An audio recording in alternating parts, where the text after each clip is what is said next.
How's it going, friends and family of the internet? Welcome to the Real AF TV podcast show about fishing and random takes from the land of 10,000 lakes. I'm one of your hosts, Josh LaBaw. And I'm the other host, Tim Wagner. Wagner. It's a little bit echoey. Apologize. It's like I'm in a different setting.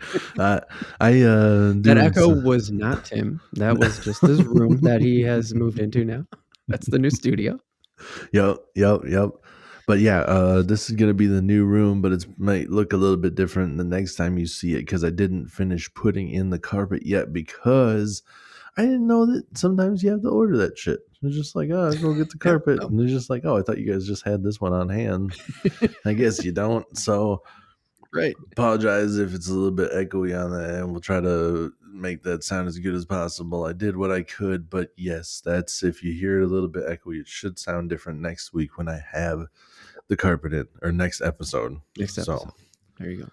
Yeah, for sure. I don't think it sounds too bad. I like perfect. I said before pre-podcast. Like it's got a little it's got a little bit more life to it, but I don't think it sounds bad. So that's good. That's good. We're good just wanted to throw that disclaimer in. If anybody's like, it sounds different, just be like, well, that's what it is. And next episode, it'll probably sound different again. Yeah. So, dude, speaking of that, this is episode 61. Last episode 60, I didn't even acknowledge it, dude. We are in the 60s already, man. Man, we are at the end of the road. Not the end. We're over the hill for sure. But yes, 60. I actually saw that last time.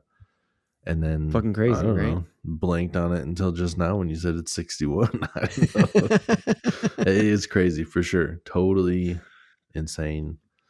And you now officially have more than a year. You could listen to one episode a week, and you have more than a year. More than a year worth of content. Good point. That's pretty neat. That's pretty neat. That is pretty neat. Pretty neat.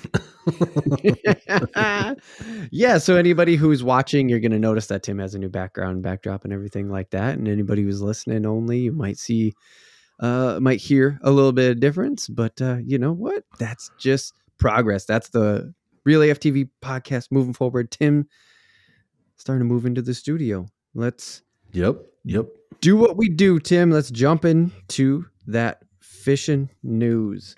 We got suspected. You know how I usually come up with like a clickbait headline? Yes. And I usually try to do that. I did not do that this time. This is kind of just like almost a PSA sort of situation. Got this from Outdoor News. I don't usually say that before my headline either. But it's just suspected over limit fishing dump near Bemidji. So Bemidji is a city for anybody listening outside of the state. Bemidji is a decent sized city up north, Minnesota. Yep. Big fishing community. It would be easy to say. Yeah. Right. Tim? Is Bemidji up north? Yeah. What? Yeah. Bemidji's like north of Brainerd, dude. Right? Am I wrong with that now? I don't know. I got to map that. No, trust me. What? Go ahead.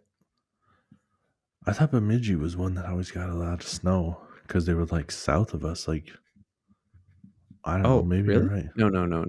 No. Bemidji, Minnesota is up on Lake Bemidji. Wouldn't you believe it?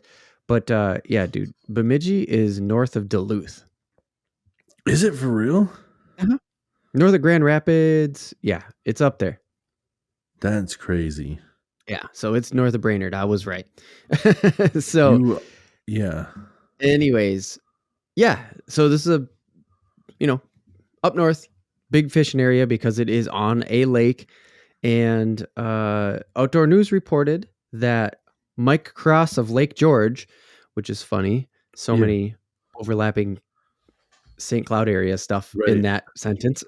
So Mike Cross, DNR officer, I guess, of Lake George, is looking for help because he found a pile of 35 crappies, 2 walleyes, which the fish were poorly filleted, by the way. 35 crappies, 2 walleyes, a package of bacon, and a package of seasoned chicken breast. Your face. What? Yeah. Like, why is it just... Why the fuck is there bacon and chicken in this pile? Yeah, of carcasses. Just like I don't know. Who the fuck, dude? Was it old? Was it stuff they were throwing out of their freezer? No. So he's That's the pretty only. sure they were pretty fresh. That's why Mike Rossigan is the conservation officer who discovered this pile, and he suspected that it was really fresh. Like it was within hours, if not minutes, of him finding it, and that it Yeah. was over. He suspected it was an overfish Okay. because of the nature of the carcass, how they were poorly cut, how their condition of not being completely frozen, and Yeah. things like that. He Okay. was pretty sure that it was an overfishing. Oh yeah, and by the way, there was some bacon and some chicken in there. Right. No, Like, what the hell? yeah, I found a little bit of bacon and chicken and stuff. Dude, sorry if anybody was watching me like look down. I was trying to figure out what the hell other town I was thinking about. Like there's some southern town that gets a shit ton of snow. And Mm, I apologize. I was I was totally listening. I was in yeah, it. But if anybody was watching me looking down, I was trying to look at my map and I don't know what. I'm dumb. I have no I just idea lost what. it. It's I okay. was like looking at Mankato and I'm like, that's like seems pretty far south. I don't know what it is. It doesn't matter. None of that matters at all. But yes, dude, chicken breast, like just like Pack I'm of seasoned so chicken breast. confused about everything. Just like I know, I'm gonna dude. take far too many fish and like what? Then you ran out of space in your cooler, so you're just like fuck the bacon and the chicken breast. Like you need to make room for too many crappies. Like Right, right. I don't know what. And also the weird thing is like the walleyes could have been legit. I mean, two walleye. Right. So then you're Okay, two fine. walleye. Like I've never read that Lake Bemidji. Let's just assume Lake Yeah. Bemidji. Yep.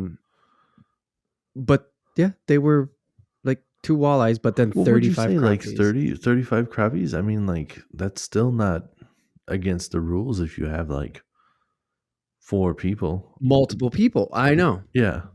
So it's just like the nature of the way they were cut, the way they were dumped. He's just like, come on now. This is somebody Yeah. just totally overfished. So to be exact, now they were at the Fern Lake cross country ski parking lot on January 22nd. That was like, hey, if you have any information, Fern Lake cross country ski parking lot, January 22nd, call the tip line. And they gave his number and the poachers. And so like, it was like, call Officer Cross at 612-240-1620 or the tip line, which you've mentioned before, the turn in poachers. Yep. Yep. That's 800-652-9093. So Yep. Minnesota, I don't know if you weren't in the Bemidji area. I have no idea why you would have Right. any information. So don't fuck Yeah. around on those. But Yeah. I threw him out there because Outdoor News put him out there. Right. And it was just one of these situations where I was like, yeah, just don't be a dick because this is not how you handle fish. Right. Yeah. So if you know anybody out there that likes to keep more than they should and doesn't know how to fillet a fish and also randomly throws out perfectly good meat, tell that guy to straighten up. I don't know. Right. Yeah. So I know, bit of a weird fishing news, bit of a weird way to kick off the podcast, but I was just like, I saw it and I read it. I was like, nah. Yeah. And then I thought, you know what? No, I'm going to do it. We're going to do it. We're just going to talk it's about good like, to keep it at, we've talked about don't be yeah. poachers and shit like that. It's like, good to keep it front regs of are regs mind for a reason. Yeah, it's good to keep it front of mind too for people to like realize too, like that if you think that you can just go out there and keep too many and fillet them up and just be like, oh, it's not a big deal, just throw all the carcasses away and stuff. And it's like, Right. people talk, motherfucker. Like they're they're gonna see it and they're gonna be like, hey, something's up with this chicken. Yeah. Yeah, like just don't do it. There's a reason. Yeah. Like, or call your just friend. think about this. If somebody did this in a Walmart parking lot, right? Like you have a Walmart, that Yep. because you live in it, and I'm not saying you specifically. I'm saying this is just like a story. Yeah. You have a Walmart, right? Yep. And you live in Montana. Well, there to even pull it away from me talking directly to you, Tim. Just like you live in Montana, you live in a Yep. Walmart, or you have a Walmart, and that Walmart butts up to some trees because you live in Montana. There's a lot of trees coming out of the mountains or whatever, right? Sure. Yep. You walk up to those trees Yep. because that you had to park in the way back. It's busy Yep. to park in the back. Walk Yep. over to the trees. There's a pile of dead fish there. Right. What the fuck? That's not how you do it. That is not how you do it, but I will say that, like, if that's happening in the Walmart parking lot, that's probably like the least illegal thing happening in the Walmart parking lot.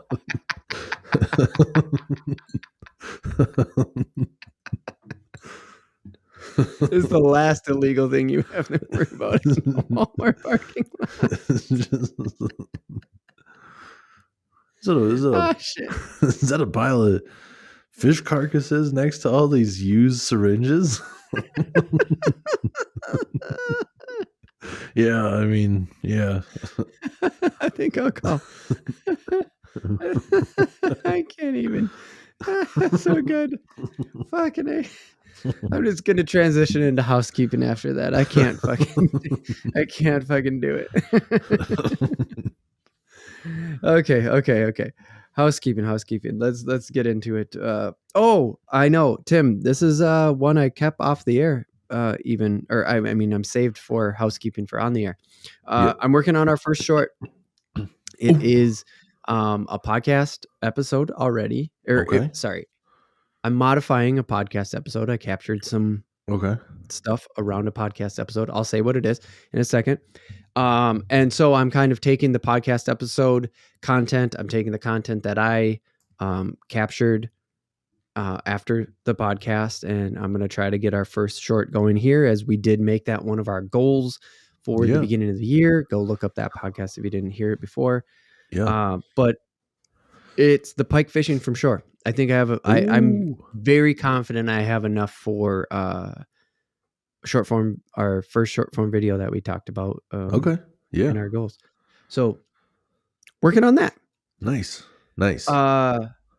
Yes, YouTube is doing very well. Please, everybody who is liking and subscribing and sharing and everything on there, thank you. Thank you to the algorithm for helping us out and getting us somewhere. Now that we actually have a lot of content on there, you can see that keeping up with this is making a difference. And also the new handles, they put in the at something, at username, and we are at Real AF TV on YouTube. I just realized, bam, that changes our URL, youtube.com/@RealAFTV. You can find us there. Tell your friends, like, subscribe, do all that stuff because it works. Nice. Yeah. So that's pretty dope. Real with 2 E's. That's right. Thank you. And then we'll get into the Patreon stuff in the middle here, because there's a break between the front half and the second half. Because if you didn't know, this is the Real AFTV podcast. That is a bi-weekly podcast. Every other Monday, we drop a fresh new podcast. In our off week, we cut out the fishing news and stuff like that. And we only drop the fishing topic, and we only drop the random take. They're split up. Wednesday, you get the fishing topic. Friday, you're going to get the random take. That is only available on YouTube if you are listening on podcast feeds. That is not available to you. We drop the big old audio file only every other Monday. You know what? Apple, Spotify, iHeartRadio, Amazon now, Audible we figured out. Yep. Pandora. I'll get those up on the realaf.tv website, hopefully really soon. It's just been a crazy couple weeks here coming out of the holiday season and the new year. Yep. And there was the realaf.tv/contact that I forgot to drop here. Yes. Mm-hmm. Hit us up on there. We'd like to conversate with you. Yes. And that's it. You ready? I'm ready. Let's talk fishing. Yeah. We are going to talk about some ice fishing. We got to talk about some ice fishing. It is ice That's fishing right. season. So It is. I thought of this because over the holidays, one of my favorite movies is Grumpy Old Men. Oh yeah. It's a holiday movie for me, though. I totally leave it at Christmas. Let's just address that for a second. And the Sure. topic here that we're actually going to get into is ice fishing rod, reel, line. We're going to kind of talk about that setup. And we'll get into how Grumpy Old Men. But Tim, that's a Christmas movie to me. How do you feel about Grumpy Old Men? I don't know if I would say that it's like a Christmas movie, and honestly, I didn't like. I know I like saw bits and pieces of it when I was younger, Yeah, but I of didn't like course. watch it until Mm, I don't know, mm. maybe like 10 years ago. Oh, sure. So like it was never like a Christmas holiday movie, but when I watch it, I'm just like, oh damn, that looks dope. Like where they're just like they just have a city. It's like their ice, like their where they live. It's just there's a city of Uh-huh. fishermen and all the ice houses. They're like all next to each other, and it's just like Yeah. people just coming out of the ice houses, just being like, "Yeah, what you got any luck?" Yep. Well, and they're all old, so that's why I'm doing that. With, what do you Hmm, got? hmm, You? hmm. Yeah. So, And there's just someone that's selling like stuff, like a convenient. They just popped up a convenience store in the back of their right. truck. Yeah. Yeah. So good. Yeah. It's a dope setup. Like It is. they make it look so glamorous. Like, oh, here's just like Yeah. your another like Yeah. here's just the setup when it hits winter. Right. Which this is like kind of off topic, but I saw the other day I was driving past like it's a river, but it's a slow moving part of the river that freezes pretty good. And like right behind this person's house that lived on the river, they have a big space cleared off with two hockey nets. And then just outside Yeah, of dude. their hockey rink, they have their like two like the side by side pop up, like Eskimo pop up. Oh, So nice. it's like, just a big ice house, Hmm, and it's just hmm. all set up there, and I'm sure it's just theirs. And like I Right. was like, how dope is that? No You're kidding. just like, after school, like I'm gonna go ice skate a little bit, maybe set up a tip up right here, and then like Right. maybe I'll like hop into the ice house with my skates on and fish for a little bit. And if they're not Right. biting, I'll go With like my skates on. I'll, Yeah, I'll go dude. play some hockey or whatever. And it's like, Right. dude, that just looks so dope to have a That is setup like so that. And sick. that's kind of what it reminds me of, is just like this different world, like when it gets icy and you can set up this place. Like Right. Yeah. that exists in some realms of like where there's a bunch of friends that have the ice houses and stuff so they can set it up. But I've Right. never seen uh like how they have it set up where it's Sure. just a fucking city. And I was just like, that looks so cool. Like if that exists someplace, I would love to be part of it, where it just It, you just go out and I don't dude, think it is. it used to on Waconia, and it used to as Oh early as really? as long ago as most recent as the early 2000s. I know because my cousin, who, funny enough, used to live where I live now, Yeah. then moved closer to Waconia, and Okay. I started talking to him, and he was like, "Yeah, dude, we go to the ice house," and I'm like, "What? You're now those people, aren't you?" And he's like, "Yeah, yeah, you know, Right. you grew up here. It's out Yeah. there." And I was like, "Oh my god, dude, that is so fucking Yeah. sick." And I don't know if like the times were different back then, or like certain areas they just have more trustworthy people. Hmm. But like now it seems to be that they don't, it's not as popular to do that because there's so many shitheads that'll like break into your place and steal your shit. Oh yeah, for sure. And I it's, get what you're saying there. because it's Yeah, not like a house, it's not on a property. I don't know if there's different rules or whatever, but there's shitheads that'll go out in the middle of the yeah. night and just break into your ice house Well, and it steal your is. shit. Yeah, I don't know. I'm pretty sure you can just insure it though, Yeah. like That's a car, just, right? Like if yeah. you leave your car parked in a parking lot overnight, it's still insured for break-ins. Right. Yeah, So I'm but I sure don't know there's how any of that stuff works. I don't know if me there's neither. like I'm not a an insurance if you still got to person. pay a deductible. I'm sure there's still a bunch of fucking Right. hoops you got to jump through by the time everything clears. It's summertime, and you're like, oh great, I got a new flasher. Cool. Yeah. Good point. But it wasn't the community stuff that made me think about this topic, because I was talking about Mm. rods and reels and everything like that. And we've talked Yeah. about it a few times. In fact, if you go over to episode 57, not that long ago, we talked about spinning reels and we got into the ice fishing spinning reels and stuff Yeah. like that. And I'm just like, so the ice fishing times that we're talking about are from the 90s. This Grumpy Old Men is from the 90s, the mid 90s, Yeah. and mid early 90s actually. No, mid late. Anyways, doesn't point. And I have a fishing rod right now, ice fishing rod right now that I bought from, I want to say Fleet Farm. And it was less than 10 years ago. Okay. And it's a piece of shit. And I'm not going to say, I'll get into that in a second. We'll get into that in just a second. But it made me think, like, the Green Hornet on Grumpy Old Men is an old school fishing rod. That thing it doesn't have a reel. Right. Yes. You can buy So those I was still. like, okay, shit has changed crazy. You've said it before. 13 seems like it has changed the game.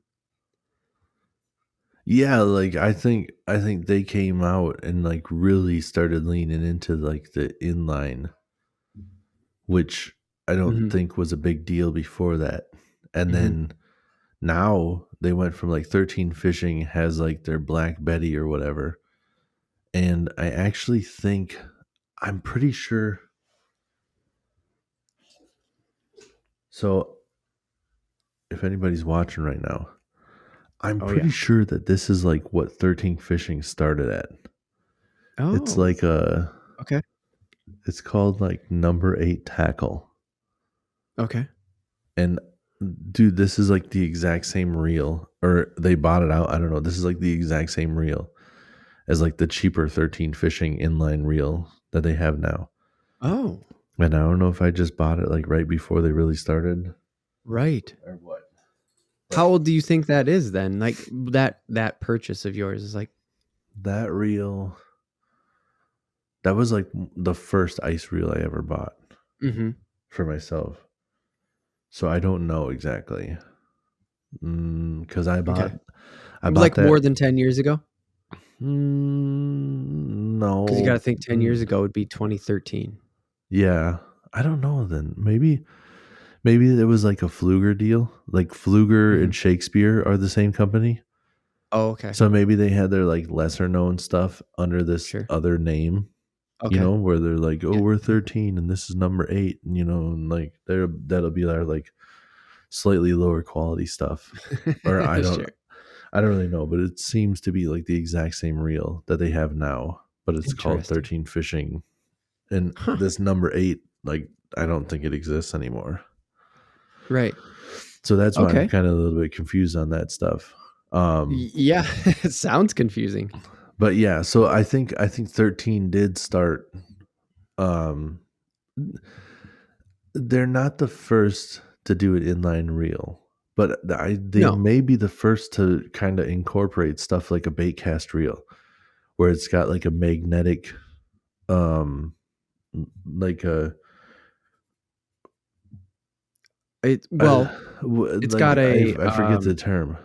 it's a free fall is what they kind of call it. Like the free Right. fall trigger? Is that what you're Yes. talking about? Yeah. Yeah, yeah, yeah.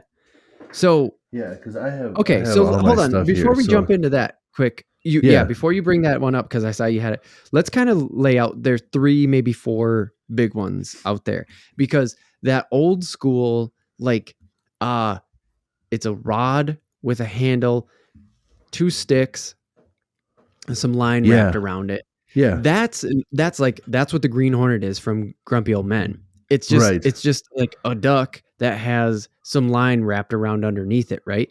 Yep. And that's what I knew as a fishing rod from being a kid. I had never seen a reel on a Sure. fishing rod, and when I started seeing reels, I was like, "Wait, what the fuck is going on?" So there's like, okay, so there's like 3 or 4 main ones, right? And Yeah. you correct me as I'm wrong, but if I'm wrong, but there's like basically you shrink down a summer spinner rod setup, right? Yeah, yep, Just exactly. take it and shrink it down. You got a rod, you got a spinner reel, shrink it down. There you Yep. go. There's one kind. Yep.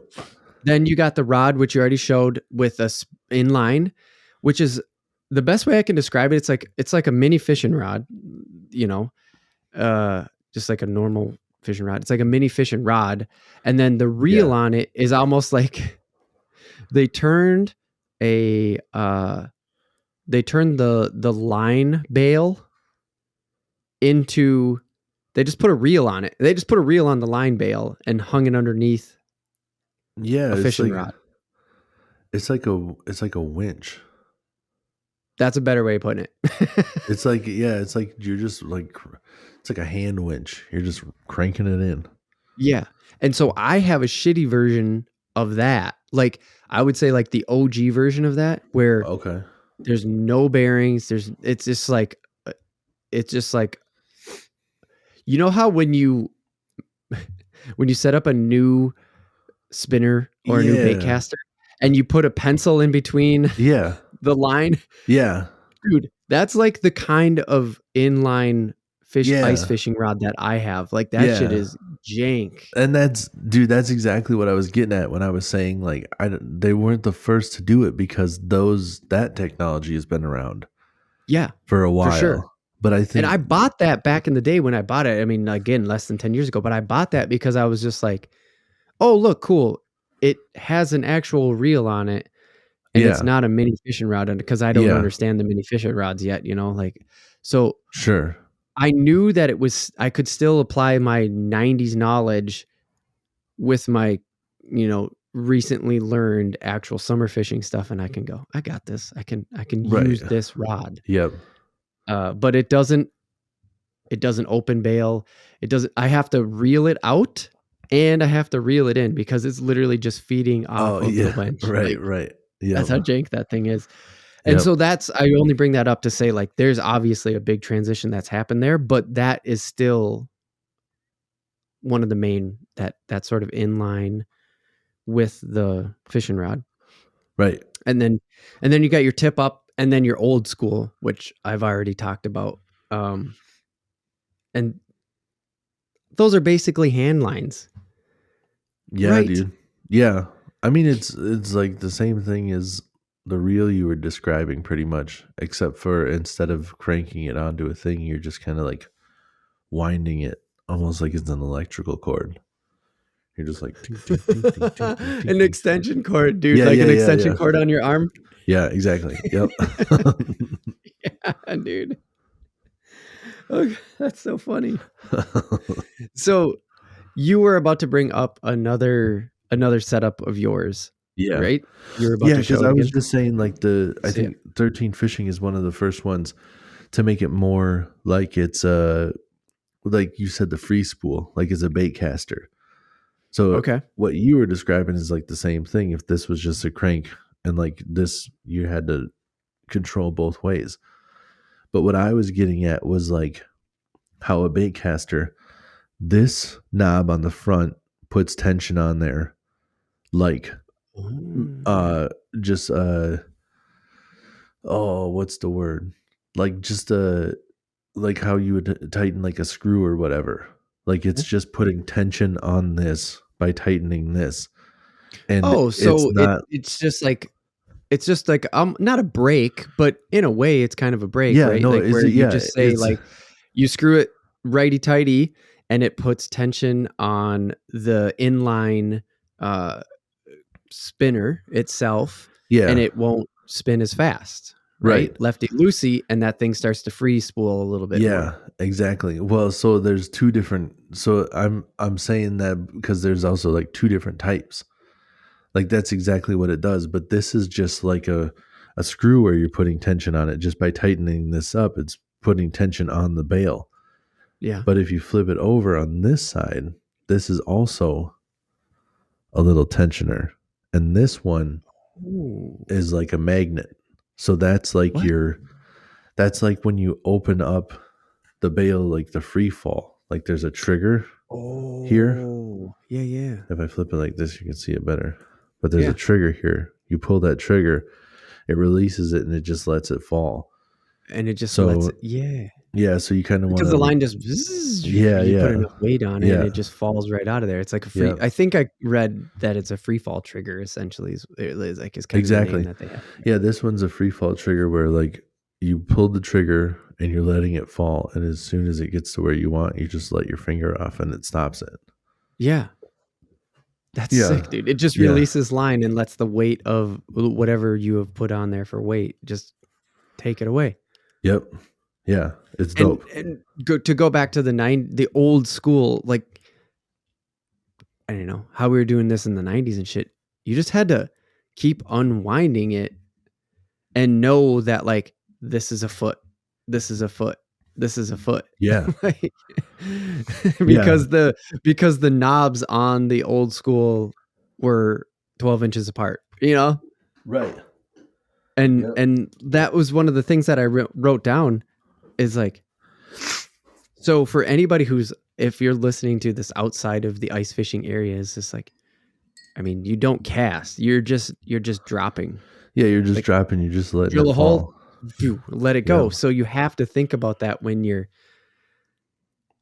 getting a setup, because that's the whole point of this is like, I hope that we say enough stuff to where like somebody who's curious in ice fishing or comes up here, you know, who's not an ice fisherman can get the right thing. Because right, think about if someone comes up from Alabama and never ice fished before and they're like, cool, give me that spinning rod. right. Yeah, you don't operate it like you Yeah, think you do. Like it's a no, whole different operation. yeah, Not and whole different operation, but there's a different way of handling that thing. right. It's Yeah, just a hole. Like I yeah, don't know what else to say. yeah, and I mean, it's pretty much the same thing with the spinning. You know, you can go out there and just grab it, but the thing is that like this is the longest rod I have, and this is where it starts, and this is where it ends. And it almost fits in your like for Yeah, anybody who's just listening on audio, that route is so short. I yeah. actually looked them up and like I did, you know, a decent amount of research. I only saw 24 to 36 inch. Like that was the range. I think you If can. They have them into the 40s, depending on what you're going for, because oh, okay. they have bigger ones. Because there's some like where you're standing outside of your ice house. You know, like Sure. the Yeah. a big reason of the like different lengths and stuff is because like if you're in your ice house and you're sitting here jigging like this and you only have 6 foot high ceilings and then you go to like lift up to set the hook and it's long, you're like whopping Right. the ceiling and you're not getting any Right. Right. leverage. Not to mention like when you put that rod tip into the ceiling, all of a sudden you're giving it slack and you're losing fish, you know. So Ah, there's yeah, like yeah. reasons to having such short rods because you're in a confined space. Plus, Right. you're sitting close to a hole most of the time. Yeah. Like if you had a 6 foot spinning rod, you have to be sitting 6 foot away from the hole, and that's just kind of crazy. Because you only can land it in one spot too. You know, it's that Oh, fish that's a is really coming good through the point, dude. hole. You know, so you have to be Mhm. able to like lift up the rod and reach down into that hole, and it all needs. You need to be close to the hole at all You're times for the working in a most part. really confined space in Yes, comparison to open exactly. water, which I Yeah, never put together, which again is why I wanted to bring this topic up is to like obviously you just taught me something. It just you don't think about it until somebody yeah, says it like that because right. I'm just processing it as like this is normal. And then you say it and it's like, "Oh yeah, of course, that's why you Right. do that." It's like a lot of stuff. You don't think about anything until you go and do it. And then you go like, oh, I did not think of that part. You Right, know? right. Yeah, Yeah. It's just and that's why we're doing this, you know? Like if you're a for sure. beginner, we're we're trying to throw out a couple of the things that you maybe didn't think about. So Yeah. yeah. Yeah, and get you ready. Like go out there and just like you don't even have to worry about making that mistake. You Right. already know. So you that one that you just had up, which is the perfect example of where I wanted to go next, is those high vis tips on them. Now, for anybody who isn't familiar with snow blindness, Yeah, who is not familiar with the north, uh if you're out there on a nice day, yeah. everything is fucking white and flat and bright and shiny. If E you, yeah, Even with a good set of shades on, man, yeah, it's fucking nuts out there. and Everything by just becomes like 10 times exposure. yeah, by nice day, you're talking about like sunshine because the sunshine is hitting, like if it's Yeah, clear skies and that sunshine is hitting the snow, yeah, that snow is not just white. That snow is little pieces of ice, so it's reflecting like crazy. It is yeah. so bright.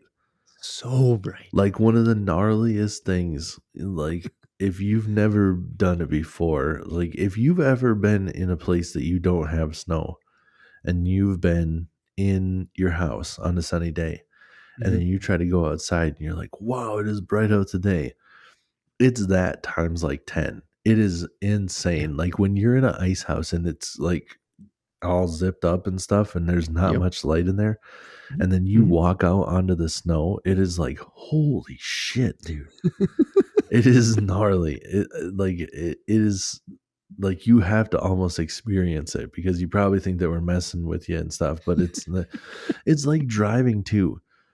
Like if you're driving in a spot that doesn't have snow and ice, Mhm. like you can get away with no sunglasses with just a visor, even though it'd be nice to have sunglasses.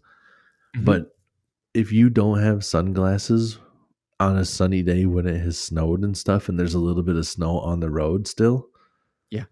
good luck because that's the light is bouncing up off of the ground too. You can't use a visor to hide from it. Like Yeah. Yeah. it is blinding. Yeah. It Actually, sucks. You're driving like with this. You're like, this is like, so being a snowboarder, uh you have to wear a lot of sunscreen in the mountains. oh yeah. Gators, which we have over at realaf.tv/story. Remember, real like fish and real.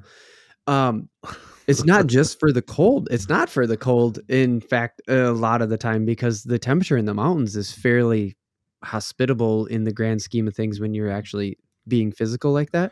Sure. You wear it to not get sunburned.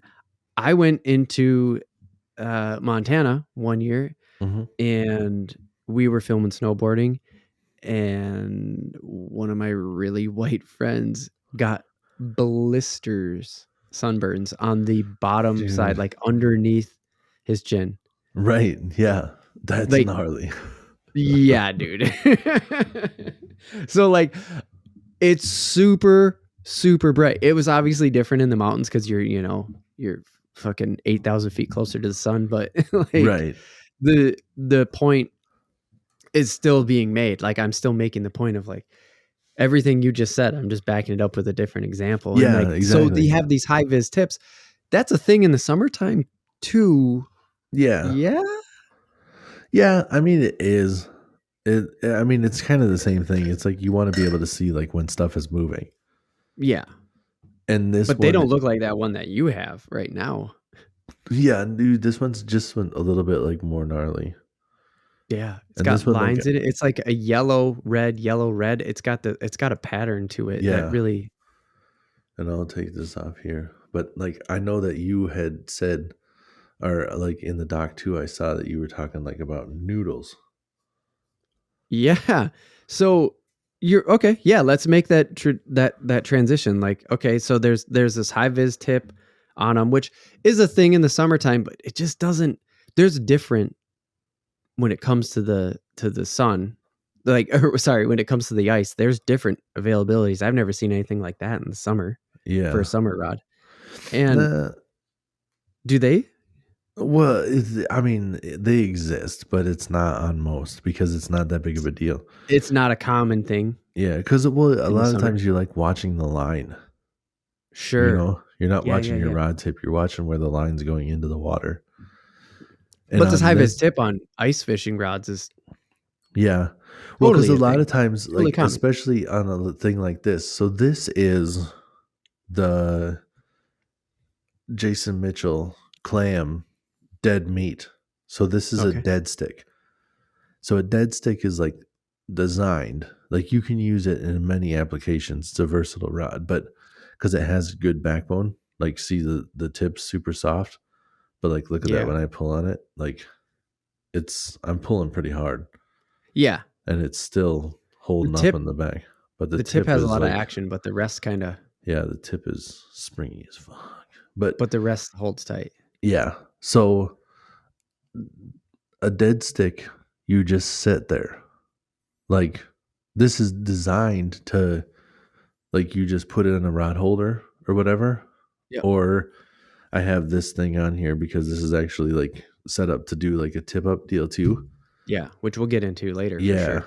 So the high vis is so you can see that tip, and the noodle is like this tip is ridiculously flimsy. So that's why it's called a noodle. Okay. And Yeah, because I had never even seen noodle before. Like you can yeah, just you go in to buy a fishing rod because that's how I did the most of my research. It was just like yeah, looking them up, right? And you right. go in to buy one and it just goes, okay, what length do you want? And you're like, okay, cool, that. And then like what is it called again? Flex? Action. Action. Yeah. What Yeah, action do you want? And noodles on there. And I'm like, what the fuck does yeah, noodle mean? noodle. Yeah. So it's the tip is like ridiculously flimsy. Like I'm holding the hook right now. Yeah, You you need see to how come much over to that's moved? YouTube and see this. Yeah. I am barely, like I cannot, I'm moving my fingers that are holding the hook, but I Yeah. cannot feel the resistance of that rod. That's crazy. And that's the key. Like if you have some fickle panfish down there that are biting Oh, and right, they're right. barely nipping at it, they're not feeling that they're biting onto a line, and you're able to see But you that can they're still down there see. messing with it. Yeah. So that's the idea of the noodle. And that's why it's bright colored and it's super flimsy, because Because when you that can thing's just just watch it. sitting there on the backdrop of a bright ass white ice surface, Yes. you want to see even that tiny little bit of movement. I assume because fish do that more in the winter. They're not as aggressive. Right. I mean, it depends on which fish you're talking about. Like Sure, sure, noodles, sure. But noodles are generally for panfish because yeah, panfish, yeah, like and that's what. sunfish Yeah, and I stuff. guess Yeah. that's kind of what I'm saying. Is like you're out there Yeah. trying to get the good crappie, good sunny perch. Right. Yep. But again, it's like a super versatile rod. Like right now, this is set up so I can fish a minnow, and I have Nice. there's like a swivel, and this bobber stop is just there. It would be farther up, like when I put a bobber on there, but Right. there's a swivel because I have it two different lines here. It's a thinner line Oh, towards the bottom, so just slightly. damn. It's like a thinner line, um, just because if something breaks, then it's easier to just swap it out and to not have to like retie everything. I'm Oh, just okay. I retying got you. like an extra little line to, You got a little, yeah, little yep. switcheroo there, So it's a basically. little bit weaker line from that swivel down. So Oh, okay. I got you. I got you. So the bearings. Let's go to the reels quick. Before we yeah, jump before we go into the lines. yeah, Um, wait. I gotta ask one question though. Is yeah. noodle common in open water? Like, is noodle No, kind of an ice exclusive? it's totally an ice thing. Yeah, Yeah, it is. Okay. yeah, yeah. So it's I don't think there yeah. is like an open water noodle. Okay. Good. Okay, so then let's get into some real stuff here with the bearings. I saw anywhere from 3 to 5. This 3+1 was new to me. So there's like a 3 plus Oh, 1 or 4+1 or 5+1. yeah, Do you know what that is? I kind of looked yeah. into it, but I was like, I'd rather just ask him. The plus one is the roller bearing. So Yeah, which that's what I couldn't figure out. I'm like, what the fuck is the roller bearing? Which I had I had two different answers, and I'm like, yeah, I don't feel it's satisfied with either one of these. it's this thing. the right thing that here. rolls the line on the spinnerbait? Yeah. There There's is one that I mean, bearing that's in what it is, there. right? Yeah. Yeah, there's one bearing in Not the there that spinnerbait. actually makes it roll. Cuz I think the thing is on some of them it's just that like machine metal and it Oh, doesn't actually move. right. So when you have Okay, that +1, that thing is actually rolling. gotcha. So the bearings are in the That makes reel sense. itself, and then you have the one roller bearing. Yeah. Well, that makes a lot of sense. And so to open water people, this seems like a small amount. These are Yeah. smaller things. Well, you don't need it really because like I would say Mhm. that like making sure your drag works better is more important because Nice. when you're Yeah. reeling smooth, like having good bearings is a big part about having it reel smooth, you know? Yep. Yeah. And you're not casting anything out. You're letting it fall to the bottom and then you're just jigging it. You're only reeling when you fight the fish. Yep.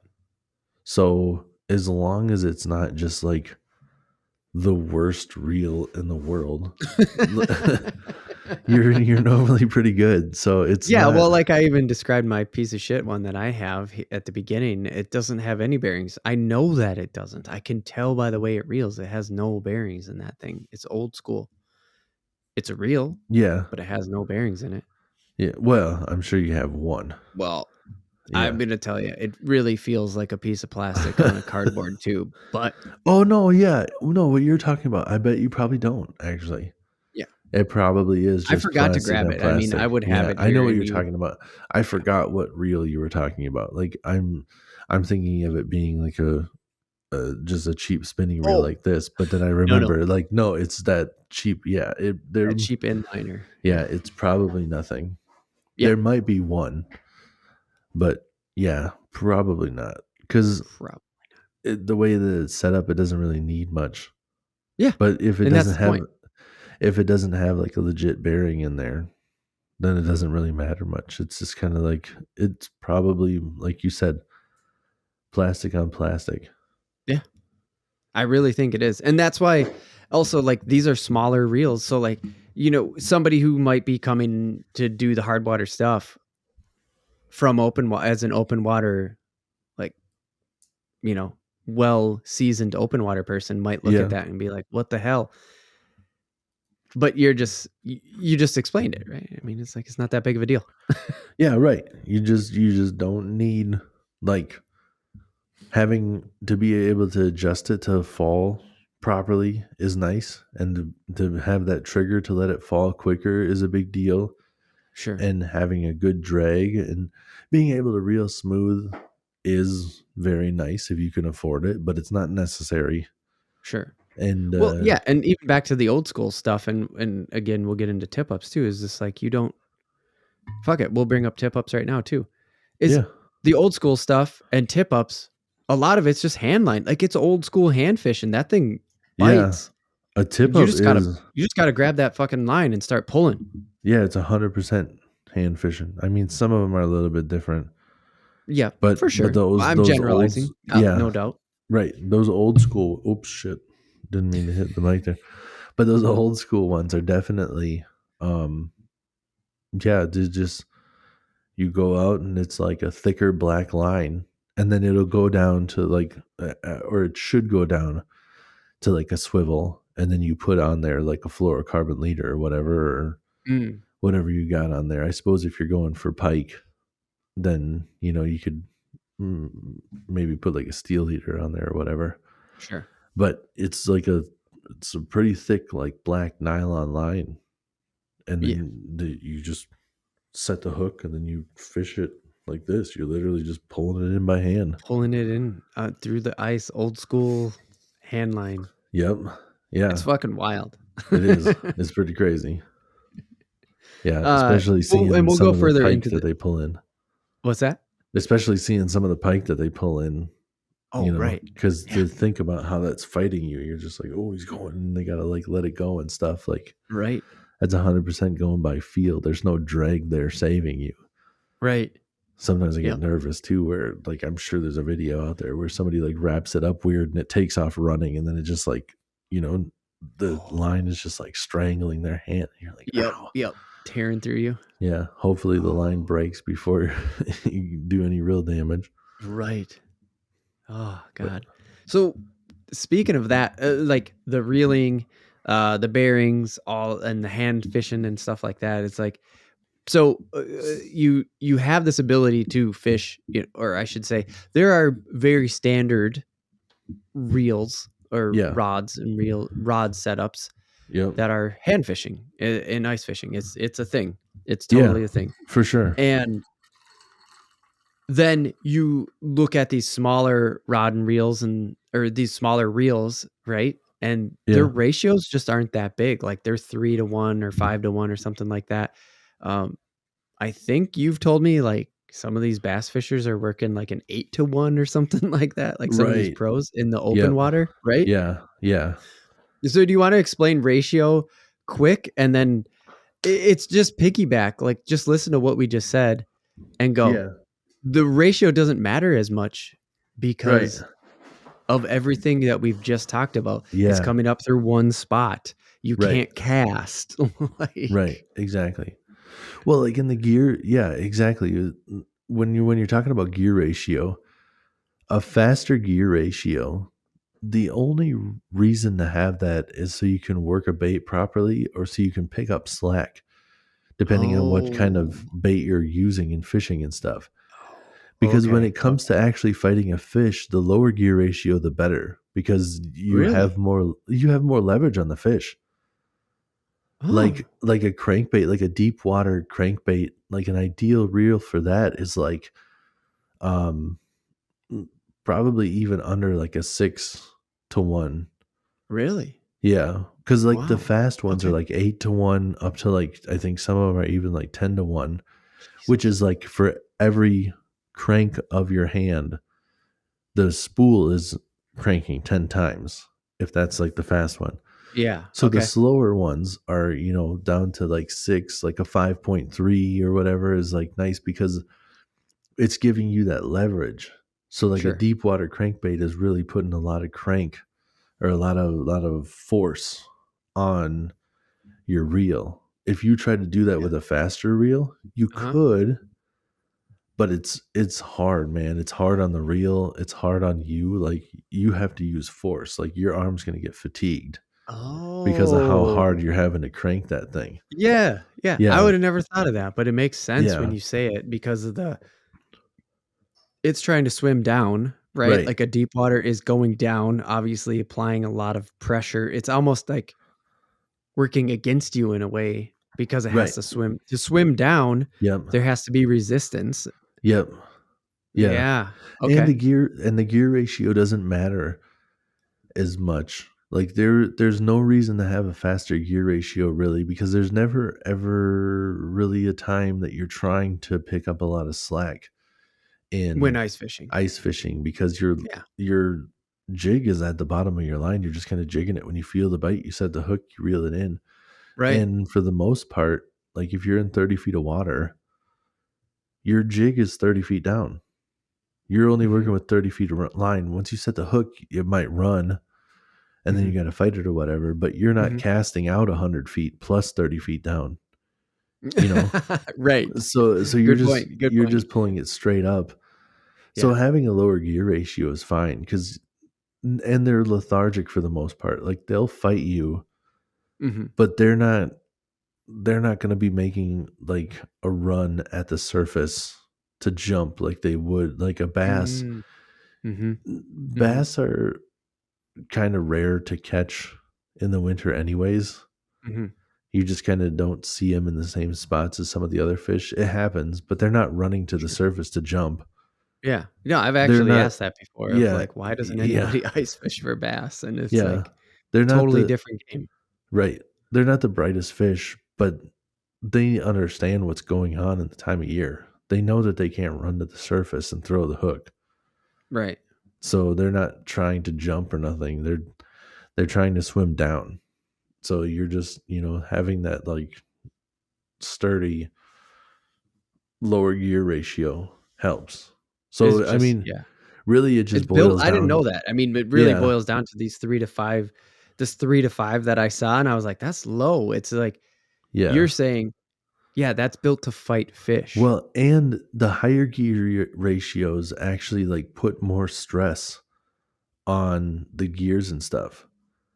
So Sure. one of the biggest reasons that they haven't come out with even higher gear ratios is because it's really hard to make something that's a high gear ratio like that doesn't fail when you're trying to fight a fish, because Oh, you're putting more torque on those gears when it's not a lower gear ratio. right. Okay. So Okay. it's kind of a big deal to get one that can perform well and not fail. Right. Yeah.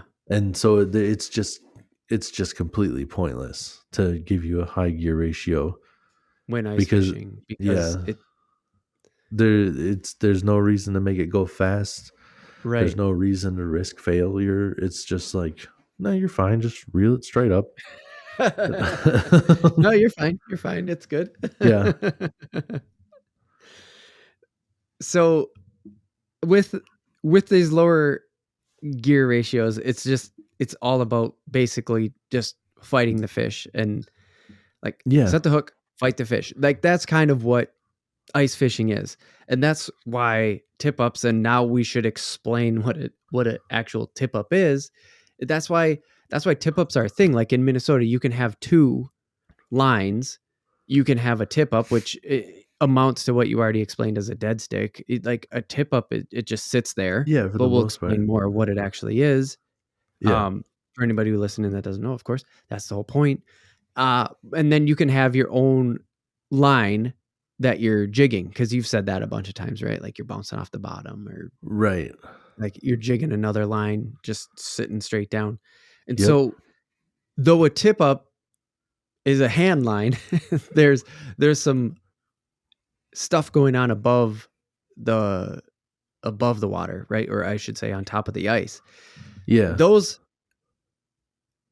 are crazy to me. They're more complicated than what I'm about to say, but the first version of a tip up, and like the version of a tip up that I'm familiar with, is like a plank. It's like a 2x4 laid Yeah. over the hole, and then you just put a tip up. You put a flag underneath a mousetrap, and the line is Yeah. attached to the mousetrap, and when a fish grabs the hook, it flicks the mousetrap. It sets the mousetrap off, and up goes the flag, and you start running towards the flag, Yeah. and then you hand fish that son of a bitch. Yeah. Yeah. Exactly. Yeah. Yeah. Cause so there's those like where a lot of those have kind of a cheap version of a reel, like what you were talking about. You have. Oh, So okay. you We can do kind have of that on there. yeah, you can kind of grab that, but most people don't really mess around with that because it's so small. And that's a 1-to-1 gear ratio, you know? It's you're Oh, no, I turning didn't it. know that. Well, So, I mean yeah. that's what it ends up being. Like that's what Yeah. yours is. Oh, because Because there's no gears, there's yeah. no bearings, there's Yeah. nothing in between you and the reel. Yeah, exactly. Oh, You're duh. turning that That's reel what a and 1-to-1 is. it's Oh. just picking up that exact amount of line every time. Right, yeah, makes complete sense. Yeah. Yeah, Yeah. 1-to-1. Got it. So Mhm. like you're yeah, it's such a small reel that it's like almost worse trying to fight a fish like that. So you It'd be so more you work that way, just grab the fucking yeah, line. yeah. So you just run out and you grab the line, you're lifting it up and stuff. But that's what it is. It's like the line's just sitting there. And like you said, it pops that flag. And then on most of those kind of tip ups, the fish has grabbed the bait and is swimming away with it. And then you're just going out there trying to like set the hook before it ends up dropping it or swimming away too far. Mm, And mhm. then there's Because other yeah, types, and then which this is is the evolution, right? Like, the thing you yeah, sort of alluded this to is already. yeah, Things are this changing, man. yeah, I don't think I have it here, but this one here it has like a blue thing that sits on there and it just kind of sits like this. And when a fish bites, like the flag pops and then it actually just kind of like rotates up and then it'll actually kind of like pull and hook itself. I set the drag super, super light. so it can kind of like swim away with it still. Mm-hmm. But it's essentially like on the line, and then I can just go and close the bail and actually fight the fish instead of So hand you do fighting it. set. So the thing that you're talking about, you have the spinning reel, like you have this mini spinner set up. Yeah. Like it's same as a big fishing rod in the summertime, but it's Yeah. small, shrunk down. And Yeah. I mean, I've seen it. I know how this thing works, except for this part I don't actually know. So you set it up and you leave the bail open on the reel. Is that what you just said? No, this one I actually like close it. Oh, okay. But I set the drag But you said the drag ridiculously light. Yeah. crazy light. Okay. Yeah. Okay. So like I think I have it tightened up a little bit now. So but I mean like I'm barely pulling that and it's coming out. But I have it tightened a little bit now so I can like tighten this, and keep everything So you can actually together. put the hook on the rod. Yeah. Yeah. And so when you do that, can you explain to the people listening how? So you have you have this spinning rod or spinning reel set up on a rod, Yeah. and it's just sitting there as if it were like in a rod holder, essentially. But Yeah. we have said that a tip up it's on a flag. It's like a flag's down, but when a fish hits, the flag pops up. So how does that Yep. work again? Did I miss that? No, so the way this works, I don't have the thing with me, but it Right. essentially this metal piece, it essentially just kind of like there's another metal piece and it just kind of rests like that Okay. on like So you say just my fingers suspend are that this. metal. Yeah, like it's You just kind of suspend this yeah. setup. And then I can just come and grab it off. That's why this But how metal does the piece. flag work? Like, how does the flag know when to go off on this one? Oh, it's like it's really hard to explain, but basically like the line is kind of like attached to the flag. There's a piece, Oh, okay. and it's this part too where it kind of like rotates forward. It's the line, this part here. There's like a little tiny bump on here, and the line kind of goes around this. And when it tilts forward, like the line would just come off of this, and it triggers the flag to And go it up. triggers the flag. Yeah, I Yeah. have no idea how to explain that to the audio No, listeners. I'm and I sorry. have That no is some idea. I have no huge thing. idea to You're gonna have explain to to look people into that. even what. It's Yeah, I have no crazy. idea to explain even people watching, but just know that it's an intricate little setup where the line is kind of like attached to the flag. It's not technically attached to the flag, but that's a good way of thinking about it. And then when the fish pulls it, it triggers the flag to come up, just like the other tip up does, Yeah. but it's a little bit different setup. Yeah, And but then in this there's case, you're able to use your spinning reel and rod yeah, setup yep, instead of this more of hand line sort of yeah, situation yep. that you're. And then Yeah, like I explained earlier, is like this is what a traditional to me a tip up is. yeah, Let's let that flag pop and then go hand fish that thing. yeah. There's another kind too, and that one I haven't got into because that one I've seen videos Mm-hmm. of fish like taking the whole rod and reel down with them into the hole, and I'm like, I'm not interested in that. I'll just take my chances You're with like, this yeah, I kind. don't want that one. Because there's the kind where like the rod tip is almost bent over and there's like a tension on it, and if the fish comes and pulls the line, then the line like snaps free of how it's being held down. The Oh, flag goes up, but the rod tip that's pointed down yeah, also just like snaps up and sets yeah. the hook. Oh, So then interesting. so then it's like ready to fight.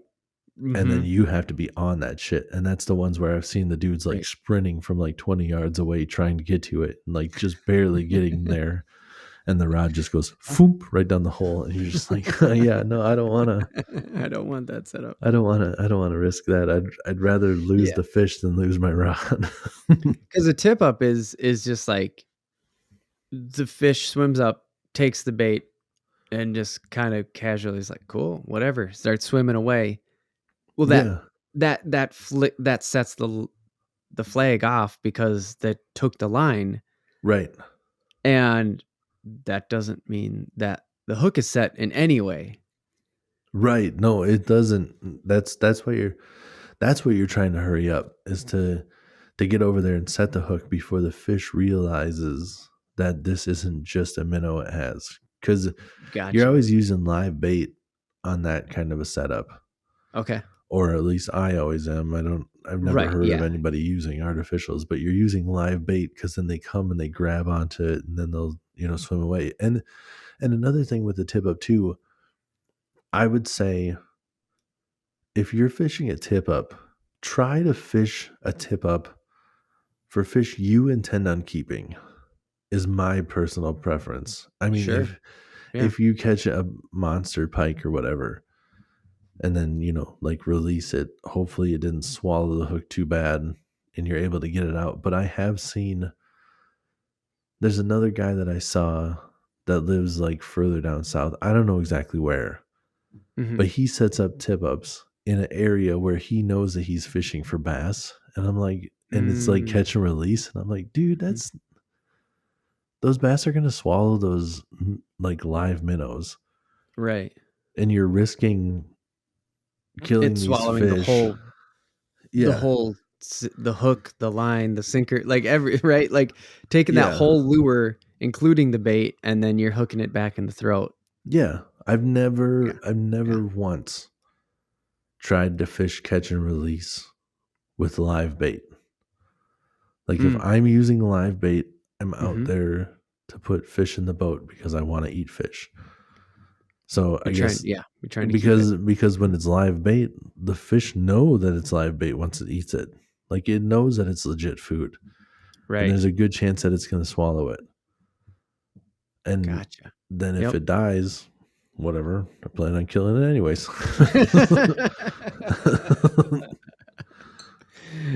Good point. Okay, so before we wrap, before we wrap up the fishing topic and get into the random take, we are gonna touch a little bit on lines Yeah. I because I have questions, but Mhm. I also never thought about this before. Before researching this topic and doing this topic is like, okay, there has to be something to the memory of a line. Jesus. Sorry. Did you hear that? I started to hear, but I didn't know because I was That was talking. like my like throat and stomach made a noise that was not a burp. It just came from It inside of just me. came. That freaked me out. It was like I don't know what that was. That was the weirdest thing. I don't think I've ever had that happen before. Internal burps. Yeah, they happen. It was just like gas Wow. escaped without actually burping. It was just like what was that? I've heard of that. I've had that happen.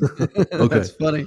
I bet you Sorry. the mics picked up on it. I don't know if I was talking too loud for it I to pick heard up, it but and I have headphones on. I don't know if I heard it through the headphones or through like but I was it'll just like it'll go uh, published. It'll go. yeah. Yeah. Okay. Yeah, so lines. Okay. So there's probably some memory stuff to the line because Yeah. uh is a spinning reel not smaller in diameter in the winter than it is in the summer? It is, It right? is. It's smaller. Yeah. Yeah, So there has to because be something going on the there. spool is smaller for sure. The Yeah. spool, yeah, yeah, for sure. So there Yeah. has to be something going on there. I didn't find out too much of that, but I was just like, there's got to be Yeah. some sort of technology going into that, because they they just sort of market them Yeah. as special cold weather formula. So they have to Yeah. be taken into temperature, the smaller diameter of the reels. Like Yeah. there's legitimately There's some science different because lines. yeah, because there's two big parts of it are one, they're trying to make it so it's like smooth so it doesn't ice up. Like a lot of them have coating on it, so it tries to make them Oh, not ice up. Like right. Okay. ice braid is a thing, and you don't Oh. want them to ice up. I I don't understand. I don't care. I don't. I've never purchased ice braid. I don't know why some people use ice braid. I could see maybe if you want like a really thin diameter line that's super heavy, like if you're ice fishing for like lake trout or something. But Mm, mhm. Okay. I've I've never seen the appeal, but I only fish for like panfish and walleye, so I don't. Right. I don't know. But I was gonna say like the whole um memory, I'm sure that has part to do with it. Um this line also, I was gonna say that I have um On your dead stick there? yeah, I was gonna say that I have that because I do have, it's not braid, but it's the nano fill, which is kind of Yeah. like a Yep. super line, which is kind of like a braided. So that's one of the reasons I have that on here, and that's why I have that uh the swivel Yeah. to the other line because I wanted it clear and translucent, so it's Oh. fluorocarbon on the bottom. Oh, okay. But I was going to show you this, like as far as the memory goes, your spinning spool, like look how small that is, Okay. and then look how large that is. Oh, So as far so as when you memory put the goes, spinner up the inline, yeah, there's a big difference in diameter. it's very small on the ice fishing front. Yeah. So I think they don't want that memory. But the memory I don't think plays as big of a role because again you're not casting it. Ah, The right. memory I think is a lot of problems when you're casting and you're trying to open the spool and it's just going crazy and stuff. But Okay, that especially makes a on lot of these sense. inlines now, like that's another The reason why I inlines have with that that. free fall trigger that you're talking about? Yeah. Yeah, Yep. So the inline is just kind of free falling off of it straight off. straight So you off, don't yeah. have that issue. Yep. Memory can cause a problem when you have a reel like this because it'll, like when you open the bail, it'll just start like unraveling itself. That's Yeah. another reason why I have this nano fill, because this nano fill, it's made by Berkeley. It has like almost zero memory. Oh, okay. And because I don't change my line constantly, it Yeah, is, especially on ice fishing. yeah, yeah. You don't get out The, that often. Like, yeah, it's just the that's, facts. yep. That's why I just Okay. wanted something more. Shit. Whoops. The Hope fucking everything's noodle, okay. dude. It's fine, but it's so funny how like loose that noodle is. Like I dropped it and it's like spun the wrong way. Like I was like, is it broke? And I'm like, oh no, it's just that fucking flimsy. It just does Just weird shit. being a noodle. And Just over here and living something up we to already its talked about, name. speaking of noodle with the high vis tip and stuff like that. There's high Yeah. vis line. Oh yeah, yeah. High vis line. Yep. Again, why not? You're It's drilling kind of, down a yeah, dark hole. Like yeah. the whole It's lake is frozen over. It's hard to get sun into. right. Look down an ice hole. Yeah. It's dark, Yep. Yep. but Exactly. you want to see it moving. Yeah, and it's a lot like the high vis tip.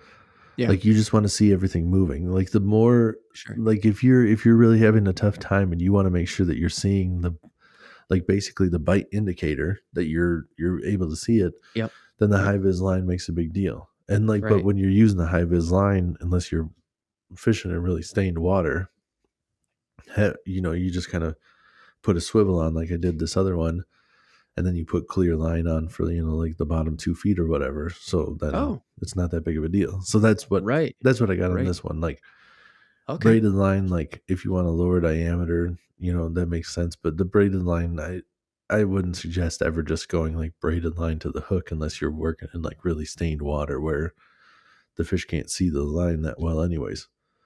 Uh, Right. Right. But when you're talking about ice stuff, yeah, like you said, there's different formulas. And if you're wondering like which one do I get, it's super easy to tell because they all say ice some sort. Here's a Oh, suffix, yeah. ice You got some magic. suffix. Yeah. Yeah, so that one's just a monofilament. Uh Here is So there's still suffix like the language fluorocarbon. is This still the is same, right? Like invisible because ice. everything you're saying sounds familiar to me with the filaments, the monofilaments, this Oh uh yeah. like it's Yeah. all the same language, but like it says ice on it because you have to remember too, ice is sharp. Like Yeah, that's the other thing I it's was it's gonna, abrasive, right? Yeah. yeah, Go that's ahead. the other thing I was gonna get at was the abrasive resistanceness. Hmm. I don't think I said that word right. Close enough. Abrasive resistance. Yeah. Yeah, I don't think it's a resistanceness is probably not a word. Sound good to me. But yeah, that's a big part of it. Like fluorocarbon is already like a bit more like abrasive resistant, but that's exactly kind of what it comes down to, is that they're trying to make sure that it's not getting cut on the ice. Yeah. And this one says like repels water, fast sinking. So Oh, fast sinking, I mean, when it's a fluorocarbon is cool. okay. But it literally on the back says hydrophobic because it hates water. And then it's water repellent. So it says reduces line freezing, because you'll get ice buildup on your line when you're Right. like jigging and stuff, which is an issue when you start reeling it into your reel. Like it just, Right. there's just problems that can cause when you have the ice buildup. Yeah. So that's why you want that. Yeah. And then it says just like superior strength, abrasive resistance, and sensitivity, low stress or low stretch index for optimal hook set power, sinks 4 times faster than monofilament, which is just fluorocarbon just sinks.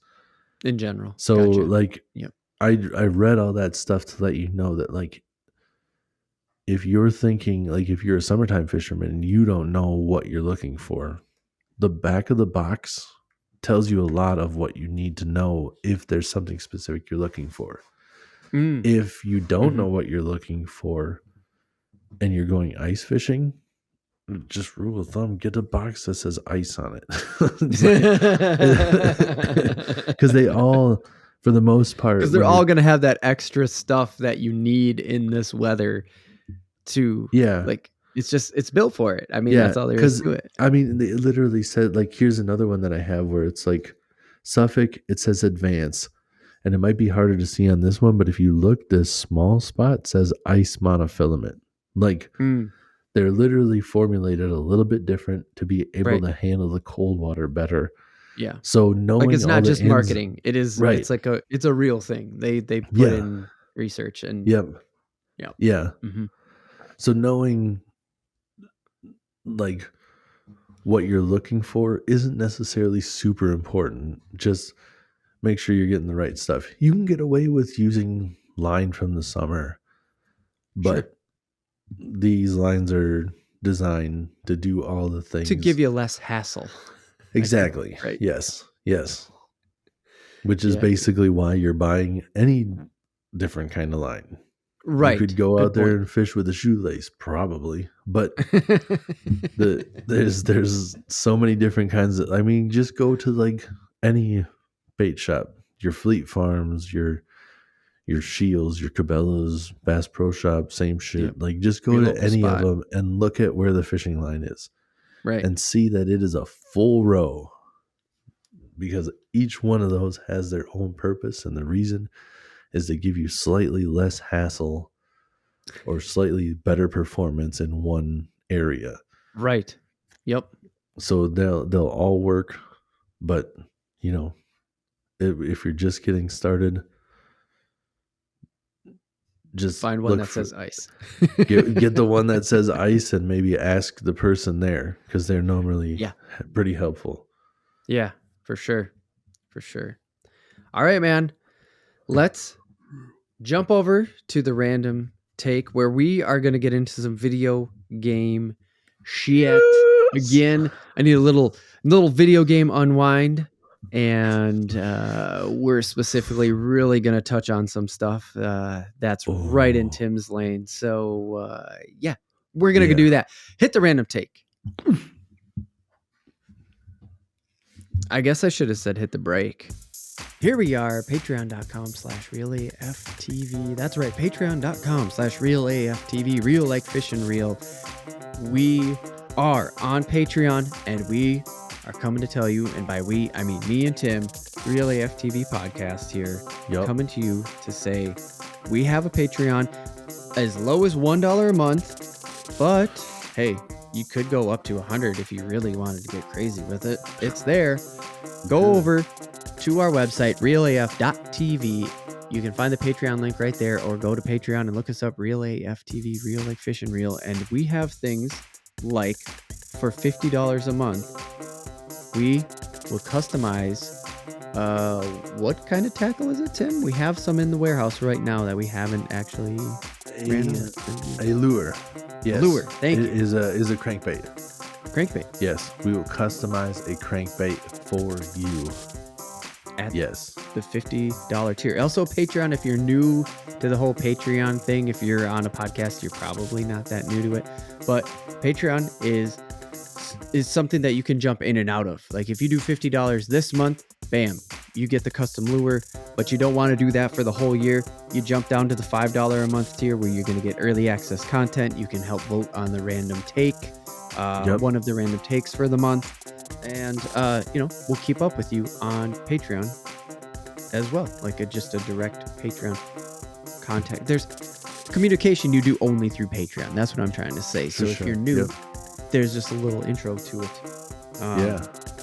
Yeah. And to clarify that custom painted lure is a fully custom painted lure, like the pattern and everything. That won't be just something that we have a lure that we just like write Real AFTV on. Yes. Thank you, Tim. Thank you for clearing that up, because yes, it's a slug, for lack of a better word, right now, and it will be turned into something. Right. I'm not good at the whole fishing lingo, so maybe Tim, you could evaluate on that a little bit, or like elaborate on that. I mean, it's right now it has no color, and I will give it color.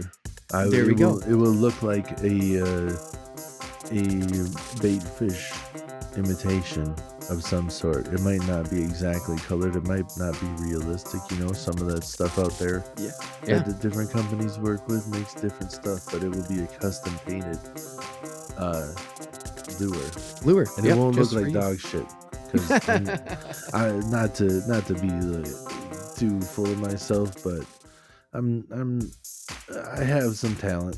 You have some artistic talent. Yes. Yeah, very true. And before we wrap up the ad here for patreon.com/realaftv, we do have a goal too. We're goals right now. We only have one goal set, but there is, if we get up to 10 patrons this year or this month even, which would be great, so share with a friend, we will do a live stream AMA while fishing. We are capable of live streaming fishing. We've done it before. Yes. Check out the YouTube channel. And we'll just do an AMA. We'll schedule it. We'll do all the communications through Patreon, and we'll go live with a AMA of undetermined length at this point while fishing. So if you can get us up to 10 patrons, if you know friends and family and stuff like that got a few bucks to kick our way, let them know. RealAF.tv. Scroll down a little bit. There's the Patreon link. It'll shoot you right over. Sign up for a little bit. Yeah. Welcome back to the Real AF TV podcast, show about fishing random takes from the land of 10,000 lakes. Or if you're listening to us on Friday on YouTube, thank you for listening. We mostly do fishing stuff over here. Go check the backlog.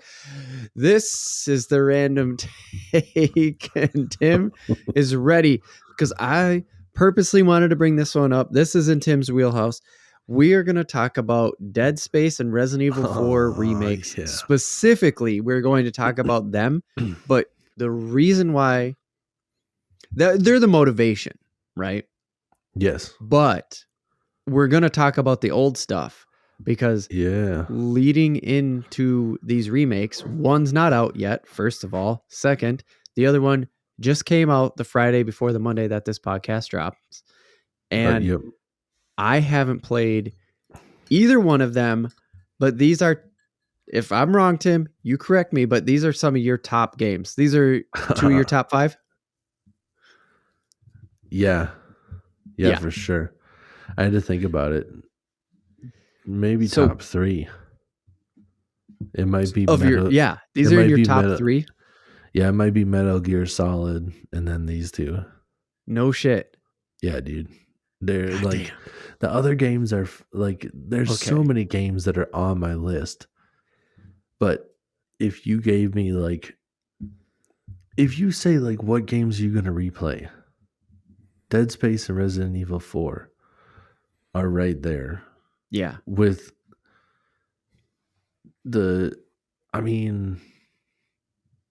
Yeah, Metal Gear Solid's got to be number one still. I know, which is the one we'll probably never get a remake of, even though technically we have. We'll get, you know what? We're going to talk about Metal Gear Solid and we're going to talk about Final Fantasy VII Remake now, too, because that is Yeah. So if you go back in our backlog, one of the first episodes, first five, within the first five, everything is old, is new again.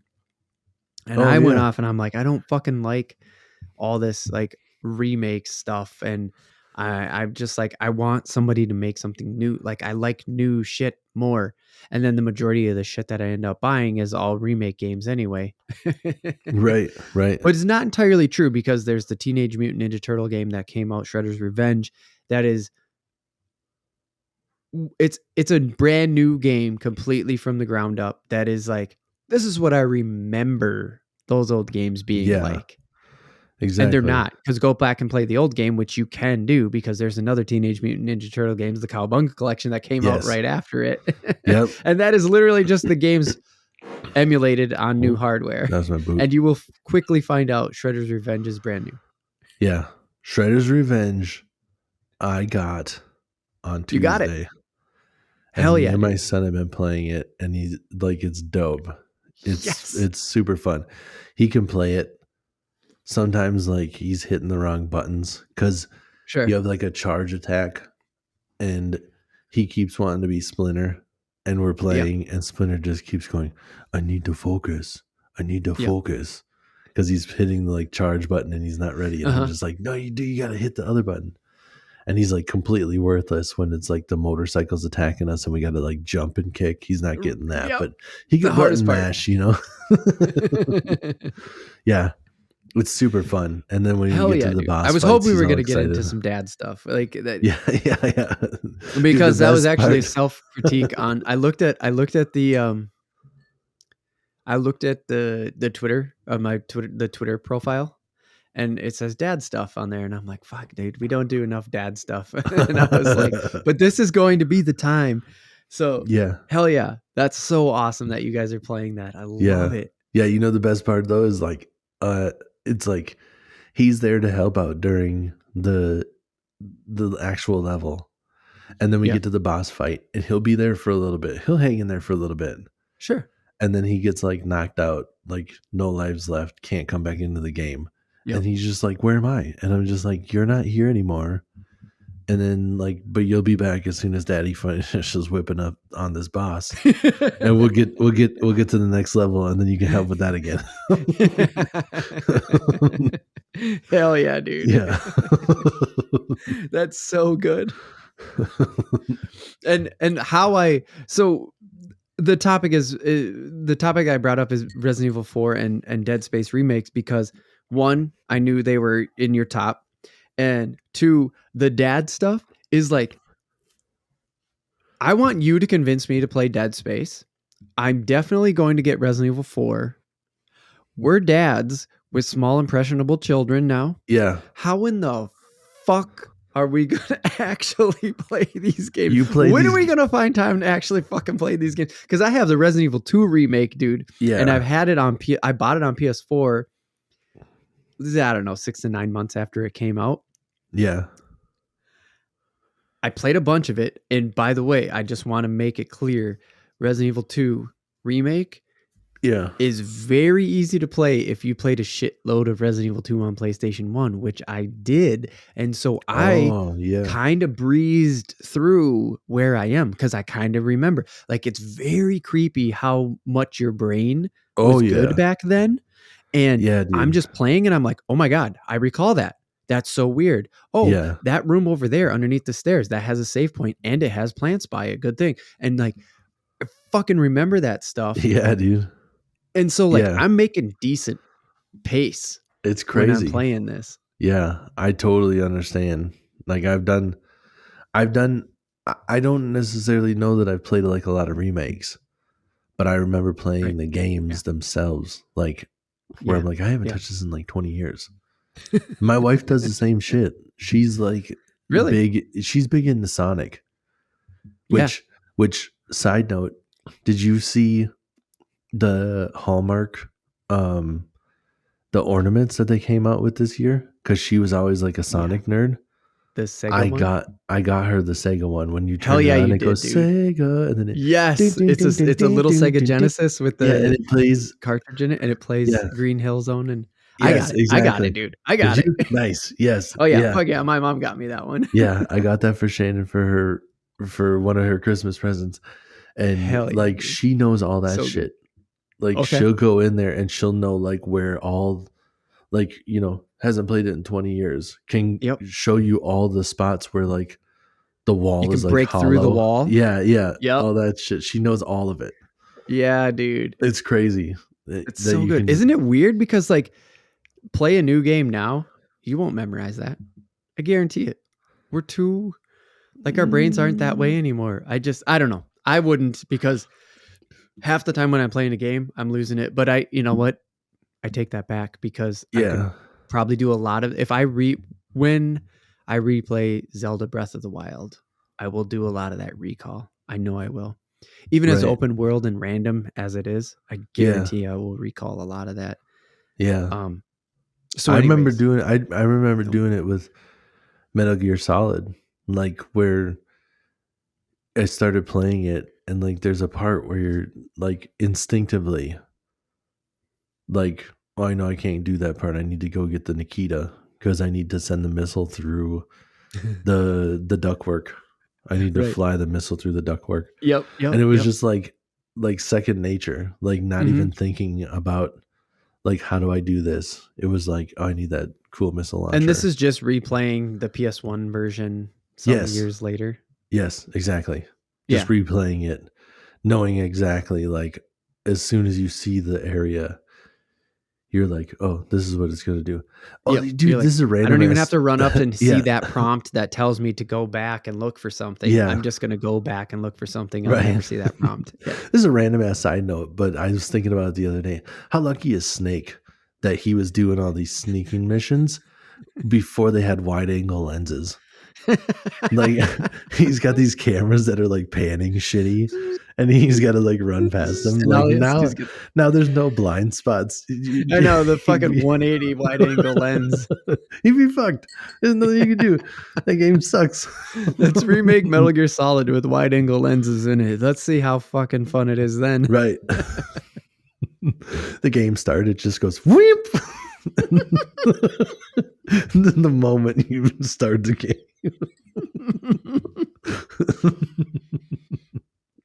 You're just in an alert immediately.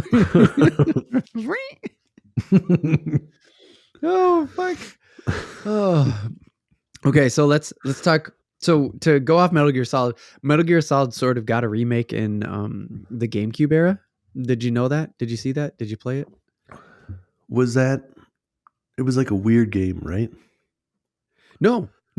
Twin Snakes, it was called. It was like literally a remake because really? This is how I'm going to make the transition. Yeah, so I really want to get this game. It's like $100 though, and I don't play that much game. I really want to play Metal Gear Solid again. So, yeah. Okay.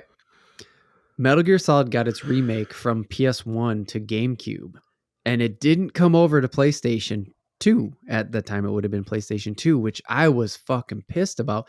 And because it was such a PS1 game, yeah, the fact that it didn't come to PS2 was like such a snub and such a like fucking I felt betrayed. Sure. And that's where it was always a PlayStation game.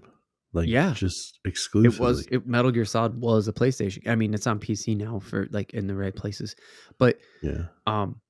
Well, the last one was on 100% Xbox even too, wasn't it? Yeah, because they made the Metal Gear Solid collection, which is 1, 2, and 3. It was Metal Gear Solid 1 and then 2 and 3, which were 2 and 3 were on the PS2. I wanted to say that Phantom one even was on Xbox. Oh yeah. So after that, yes. Okay. So Metal Gear Solid 1, Metal Gear Solid 2, Metal Gear Solid 3 were all PlayStation games. Right. Yep. And then they made the jump over to other consoles. Sure. So it got its remake. Final Fantasy VII got its full remake, and it's not a remake, it's a reimagining. So like when you're playing Final Fantasy VII, you hit these familiar beats, but you don't, because Oh, Final Fantasy VII is one of my favorite games of all time. So you hit these familiar beats, but you can't do what I was saying with Resident Evil 2. yeah. When I was like, Okay. I'm playing Resident Evil 2 Remake and I'm like feeling all these like moments where I'm like, oh, I've already done that. I know where to go. I know what to do. I know how Right. to solve this puzzle, all that shit. You Yeah. can't do that with Resident Evil 7 Remake. Okay. Dead Space and Resident Evil 4 Remake, that were the motivation for this topic, from what I understand, Yeah. ground up basically mirrors of the original game. Oh, really? Okay. So now Well, that, Dead. no, go ahead. Go ahead. I was gonna say like Dead Space. I don't know if there's particularly like a lot of stuff where you remember all that stuff, because it's Yeah.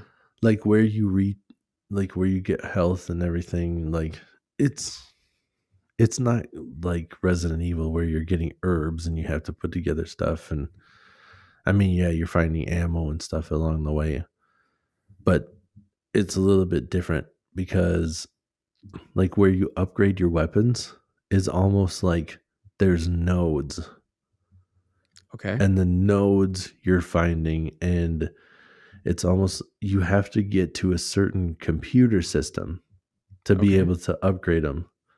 And like Okay. each like there's these, it's almost like these stations. So the So stations aren't hidden, they're just things that you find along the way. it's just a certain distance in the path. So you don't think Yes. that you'd be able to burn through it, because that's the difference here then, is that Resident Evil, and I'm going to ask this about Resident Evil 4. So Resident Evil 2 has puzzles, and like you have to go searching and you have to collect items to solve the puzzles and stuff like that. Yeah. That's not Dead Space then. I think there's still a little bit of puzzles going on, but I don't seem to remember a lot of the puzzles. Like Mm-hmm. Dead Space is definitely a lot more just straightforward horror. Like you are, And kind of on a line too. Like you know where you're going at all times, sort of like you're kind of just going forward at all times. Is that, would that be yeah, accurate or yeah, no? for the most part. I Okay. mean, it's a big spot, and there's like Yeah. rooms that Yeah. definitely some of the rooms that you go into, like there's supplies and stuff, but Sure. like you didn't need to go in there. Yeah. Have you ever played Uncharted, or have you ever played Last of Us or anything like that? Like, have you I played those have Naughty played Dog? Last of Us. I'm watching The Last of Us. Oh yeah, we have to Yeah. save that for later because I don't have it yet. But Well, they're dropping it every Sunday, like yeah, Game of so there's Thrones. only one So episode out as we record this, right? two, I've Oh, watched okay. both. Third one comes out this Sunday, and I will say real quick, first Game of Thrones, I was excited to watch the next episode. Second Game of Thrones comes out, and I'm like, whatever. Last of Us, I told Shannon, I'm like, I'm excited for Sunday. Like Oh yeah, fuck that's where yeah, we're dude. sitting. And I Right, think a big part of it is because I am a video game nerd. So it is right. one of those So you things that get you can sort of. relate to. Yeah, it's Mhm. like nostalgic where I'm like telling Shannon parts of the story, like as we're watching it.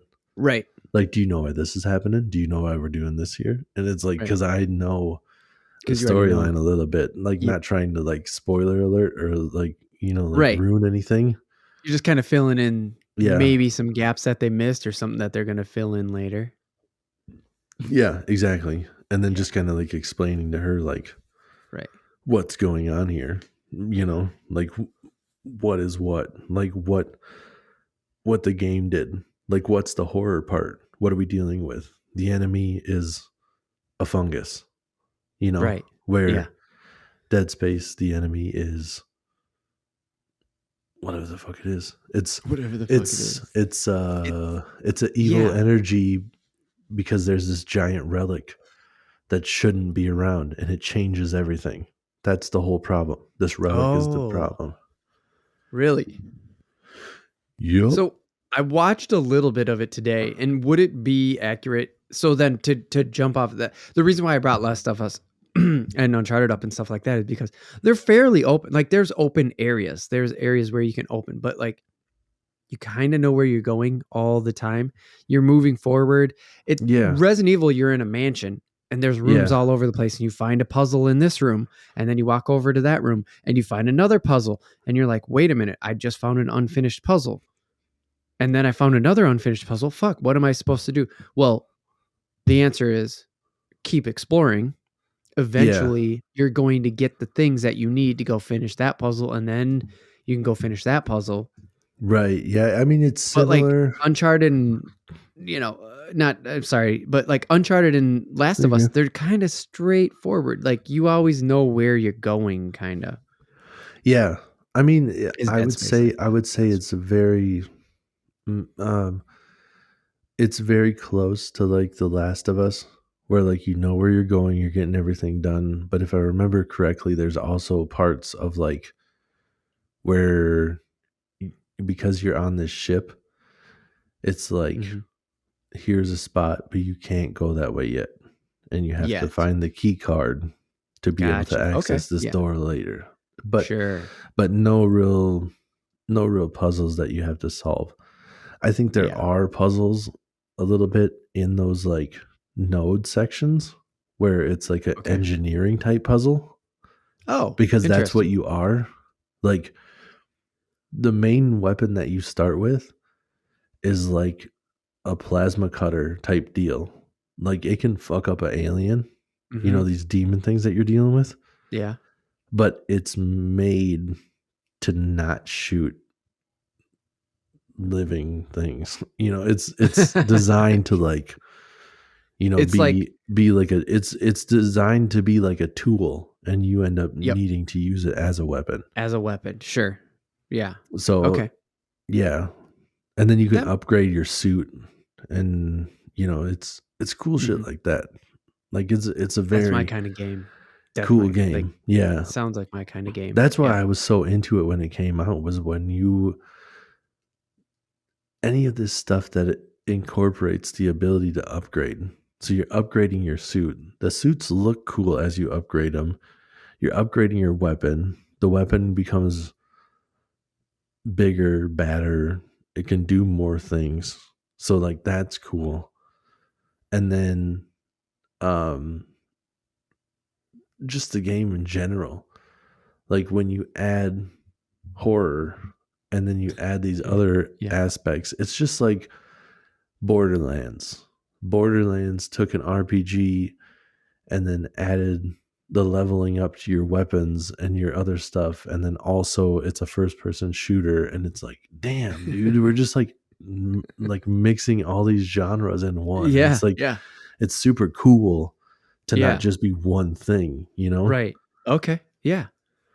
I'm into But that. yeah, so it's like a leveling up horror game, you know, Yeah. where like Resident Evil is super dope, but Yeah. you're just gaining new guns, like this gun's cooler than that gun, and it's Yeah. cool. It's a But great game. you never personally level up as a, like, you don't level up as a character. Right. Yep. Yeah.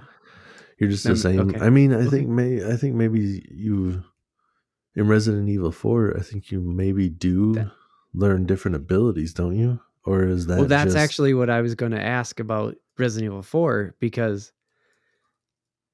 I can't how remember. much of it is like Resident Evil 2, because you are Leon again, but I Yeah. know this time it's supposed to be a little bit more open. I know one thing in Resident Evil 4, you tell me if I'm wrong now here, but what I hear, I should say, and so I believe to be true, is you still had to like lock in Resident Evil 4, like RE2 style.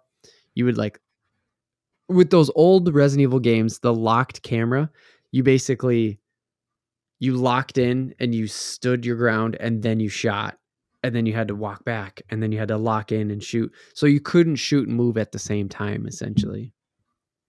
I hear that the Oh, original Resident Evil 4, though third person, not locked in camera style, it still required you to stop and shoot. Do you maybe remember that? I don't remember having to stop, but I guess it's possible.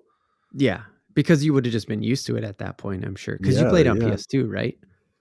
I played it on the PS2, and I beat the shit out of that game because I remember there was the regular game, and then when you beat the game, you get the mercenaries, and the mercenaries is like each character you get to play, Mm-hmm.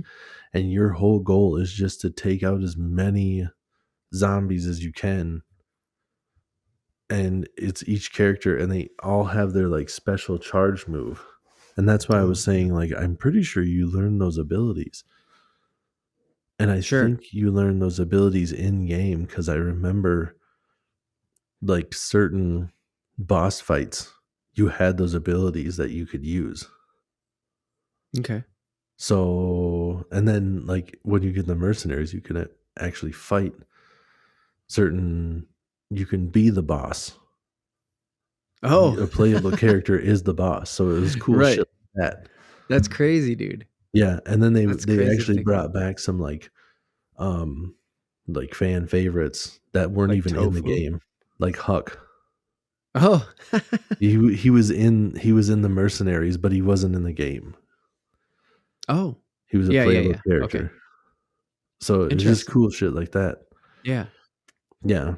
So if they bring that back and everything, like that was so fun to me. Like I Yeah. spent so many hours in that game because you beat the regular game and the game was great. And then you got to that mercenaries and it was like you have to do like 4 stars on each level. And then once you do all that stuff, Oh, there's levels. there are levels because it's like different settings. Because during the Oh. game, the zombies change. It's like you start out in a What? village, so you're just fighting like villagers. And then you go to the next spot where it's like all these people in like cloaks. So it's like a little What? bit harder. So you're dealing with cloaks and stuff. And each area had like its own badass. Like the initial in Resident Evil 4, the initial villagers, the Mm. badasses were the crazy bitches with the chainsaws. And Yeah. that game was like groundbreaking because when that chainsaw chick got close to you, like that game was groundbreaking because it was designed for you to die. Oh. That chainsaw chick gets close to you and she cuts your head off. The first time it happens, you're just like, what the fuck? Like all it takes is her getting close to you and you're dead. So it Now I brings, understand the controller that came out for GameCube. yeah, and it That brings custom. this, it's this level of like anxiety because you know that if she even gets close to you, you are done. Like you Yeah. gotta be moving.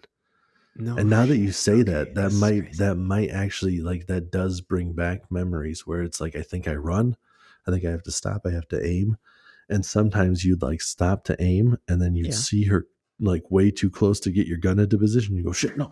And then you, you drop the gun and you run and you're like, I got to put some distance between me and her, Okay. Yeah, yeah, you yeah. know? Jogging memories. I love it. Yeah. So Yeah. I So wonder that's if, not happening in the new one. It doesn't happen in Resident Evil 2 either. Like I didn't even think about it. okay. But you can move and shoot. Like it's a third person shooter game. Like you're totally modern, comfortable. So in the remake, you're gonna be able to Yeah. like kind of point and run at the same point, shoot, run, Okay. do all that at the same time. So so that feels good to me because now I'm afraid of that chainsaw chick. Oh yeah, and then if you get into like the next like thing with the cloak, and there's like this badass guy that has like both of his eyes like cut out, and they're like sewed back shut, so he's blind. But he goes based off of sound. And you make like one noise, and he's charging at you, Oh shit. and he's like fast, but you got to get Yeah. out of the way basically. But if he hits you, dunzo bunzo. So it's like that kind of thing. Like each set has its own next badass person that you're dealing with. Yeah. I gotcha. So Okay. yeah, yeah. Okay. So it's all those levels, and then when you beat all those levels, then you'd unlock these other characters and stuff. So it was cool. And then each one had their I'm own just so special thing. surprised by levels. Like it just when you said levels, like I didn't know. So the fucked up thing about all of this is that like I have Resident Evil 4. I bought Resident Evil 4. Yeah. I have it on I got it for Christmas. I remember this now. I got it for Christmas one year and I was so excited. And then I never played it. I don't know if I already had a PS3 and I was just late to the game, because I looked it up. It was like Resident Evil 4 came out the year before PS3 launched. And so I don't know if I was just already stoked on that or what was going on, but I just Could never be. got around to playing it, which is stupid because I played so many PS2 games. So I don't know. I don't know what happened with Resident Evil Dude, 4 I as I, ju- PS3 started to come I around. have. I was gonna say I have the same story. I have Red Dead Redemption. I've never played Red Dead Redemption, any of them, and Oh, shit. I have Red Dead Redemption for PlayStation 2, but I think I bought that one from like the video store when it was closing. Like it was a used version, and I was like, Oh, "That's yeah, yeah. cheap." Yeah, Yeah, because I think and that's actually how I got it too. I think you ended up buying 2 copies, and because you were yeah, I like, think they "Hey, had dude, this both of is," and them. I was like, "Get me one." Yeah, so I got you one, and I got me one, and then I just never touched mine. I played both of them. I fucking love them, but Yeah, I hear they're super good. I just never they're so played it. good, dude. I really want to go back and replay that game, but again, replays already. We're talking about replays, so okay. I'm definitely getting Resident Evil 4. You're selling on me, but you have to tell me more about these levels because I okay, Leon. I'm huge Resident Evil 2. I'm in. Yeah. Like that's all you needed to tell me. Oops. But now levels, because I'm used to Resident Evil 1, So 2, watching 3. It's all in yeah. one location. Oh, and Oh. Veronica. Veronica. Oh yeah, yeah, Veronica. Yep. It's the same thing though. It's still the same Yeah. formula, Yeah. roughly. So I mean, this is basically like it's almost like the same thing as the Resident Evils where you're going through, but it's like as the story progresses, each spot you go to brings you to the next area. Okay. So it just kind of Okay. progresses and you actually move to different locations. So So it's you not like Dead Space in the sense that it's all kind of sort of connected, or and I like mean, you hit a door and you can't open it. It's not that. well, it's all designed the same way. Okay. It's like it's not free world, free roaming for the most part. You Right. know, it's Okay. like it's all designed for you to go from point A to point B. Yeah. And you're starting in like this village. And then the storyline progresses to you're not in this village anymore. Now you're in this other area where it's a little But bit you like creepier. you made your way to it. It's not just like poof, 12 days later. Right. No, I don't believe so. If Okay. I remember correctly, I don't Yeah, I think know this so. a while ago, so I'm just It's trying to yeah, get it's all the same. It's all the you to same sell me on thing. it. But they even say different stuff if I remember correctly. Mm. You get the different because I don't know what language they're speaking or whatever they're saying, but I clearly remember the guys that are wearing the cloaks. They walk around and they keep chanting, they saying creepy stuff. They're going, Naughty Dog Woody, Oh Naughty yeah. Dog Woody. Play it. You Exactly what I said is what they say, and they say I it know. over and over and You've over. done that before, and yeah. I have the memory of you doing that for some reason. That sets in super well. I don't know, because you've done that before, and I hear it again, and I'm like, oh yeah, yeah, he's done that. So the okay, so I'm sold on Resident Evil 4. I mean, I'm getting it, but like Yeah. before I get excited, I'm gonna compare it again to The Last of Us because I don't want to get too excited. I want to just be like, okay, this is a brand new game. Yeah. Is it sort of like you get to the end of this and then you can just go into a new thing, or like you get to the end of this level and it's just a good place to break, but if you don't take a break it flows into it? Because Last of Us has those like high action moments, and then like the next thing you know you're inside a you know you're inside a home and the home is safe because it's made of steel. Like I don't know, Oh I'm yeah. making a bad example, but you get what I mean? Is like Resident Evil 4, you said, is on levels, and it still feels connected. Yeah. It's Well, not like a so mobile game where all of a sudden you beat this level and then all of a yeah. sudden you're fucking in some new place that just Yeah. isn't well explained, because I Right. want the story to feel consistent. It's totally consistent. It all flows together. Um I should say more that like it's not necessarily like the levels was more of the mercenaries after you beat the game. Okay. Where then it's like each level that you play is in the certain setting, because it gives you a new setting. So it gives you a new Mm-hmm. layout Yeah. with a new enemy. They're Yeah. essentially the same thing, but they look slightly different and you're in a slightly different area. Like the first one, Okay. you're in like a village and it's just looks like villagers. And then the second one, you're in kind of like a castle setting where it looks like those people in the cloaks, you Mm-hmm. know. So Mm-hmm. everything progresses, but you just kind of like the enemy just changes a little bit. So it's not the same thing over Okay. and over and over, because that does get boring too.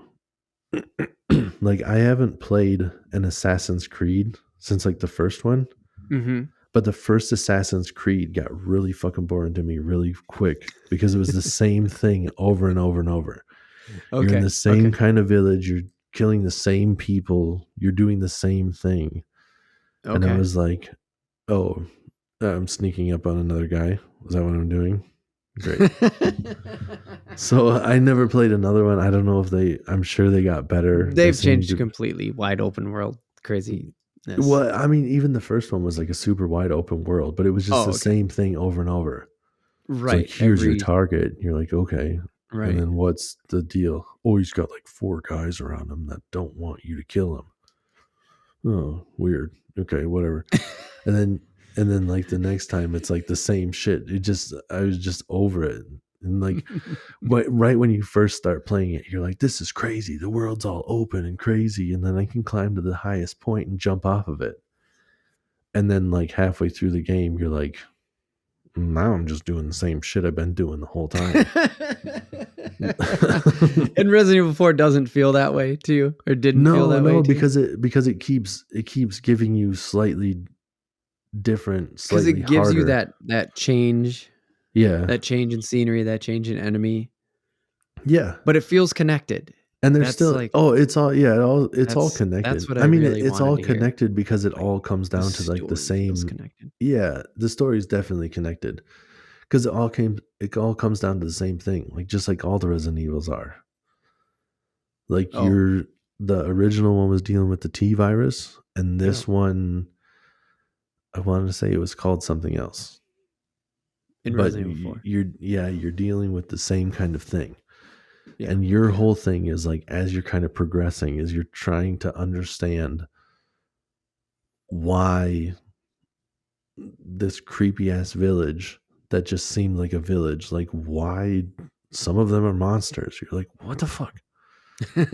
Why are they monsters? And then Gotcha. it's kind of the same thing where you're just like Okay. trying to learn as you go along. Like, what is going on here? Why is everything monsters? Gotcha. So you Okay. don't know why everything's monsters, Right. but monsters they be. So and I that's not a gotcha. spoiler. You're gonna learn that quick. Right, right, right. Yeah, no, I'm super stoked for it. That thing comes out in March, so I'm pretty sure that Yeah. I'm going to end up getting that. But the Dead Space one, I'm not so sold on, Yeah. just because I never played the first one. But I love space, and like these horror games are fun. I'm not a big horror fan. We've talked about, like you're a big horror fan. Yeah. I'm pretty good with the horror games. I don't have a big problem with them. Horror movies just don't do it for me. But like Dead Space, I don't know. It like I get it. Everybody's been loving it, and Yeah. this this one is supposed to be like a Resident Evil 2 style remake, like this sort of like Capcom remake style, where it's just like super good graphics, but like you'll play it, it will feel familiar, it will feel improved. Yeah. It's not going to be the same game you played because they're going to make those improvements. It's going to run better. It looks better. All this fun stuff. Like Dead Space is supposed to be that game that is really kick-ass. But Tim, there's no PS4 version. It is only on PS5. PS5, yep, the new That sucks. Xboxes, and then PCs, of course. Yeah. Damn it. So yeah. Now I got a reason to buy a PS5. I just haven't pulled the trigger on it yet, but yeah, I should probably look Right, into and they're one around 'cause now. They're getting yeah. easier, especially in our area. They're getting easier to find Dude, because they're 'cause actually that shipping them to I stores. mean, that game, like, that one is just, like, a super good storyline. Because when you're Okay, trying to figure out everything that's going on, which is because pretty you much don't what I need to hear. I mean, what you don't know, obviously, like, it's a remake, so Yeah, excuse me, you've heard things and you know, like, yeah. you're gonna deal with some shit, like, it's scary, and like, the tagline for it is, like, "No one can hear you scream in space." Like, Ah, because like, that's good. space is, like, there's That's good. dude, they ran one of the I think I might have talked about it before, but they ran one of the best ad campaigns I've ever seen, and it Yeah. was literally, like, not your mom's game. And they had moms sit down in front of a TV, and then No. it was Yes. reaction videos of them watching this game being played, That and they was would and that was back in scream. the day, dude. That was in, like Yeah, that was in 2008, yeah, 2007, 2008. yeah, and they would scream and just be like, "What? What is this? Why would you play this?"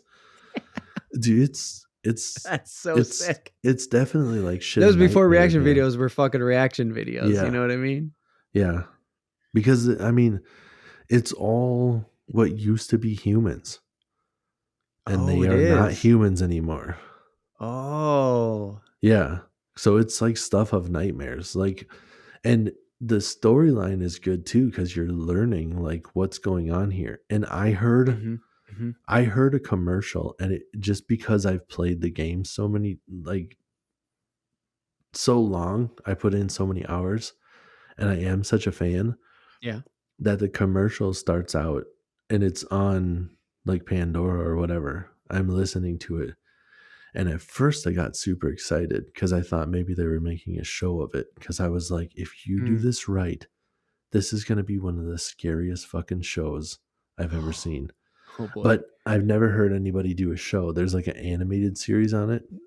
But Yeah, there's an anime, yeah. yeah, so they started Apparently off. really kinda fucked up too, but Oh yeah, fucked up, dude. There's no way you can make it not fucked up. oh, yeah, okay. I If gotcha. you know I'm what picking up this, what you're putting down there. yeah, if you know what this, it's like Doom.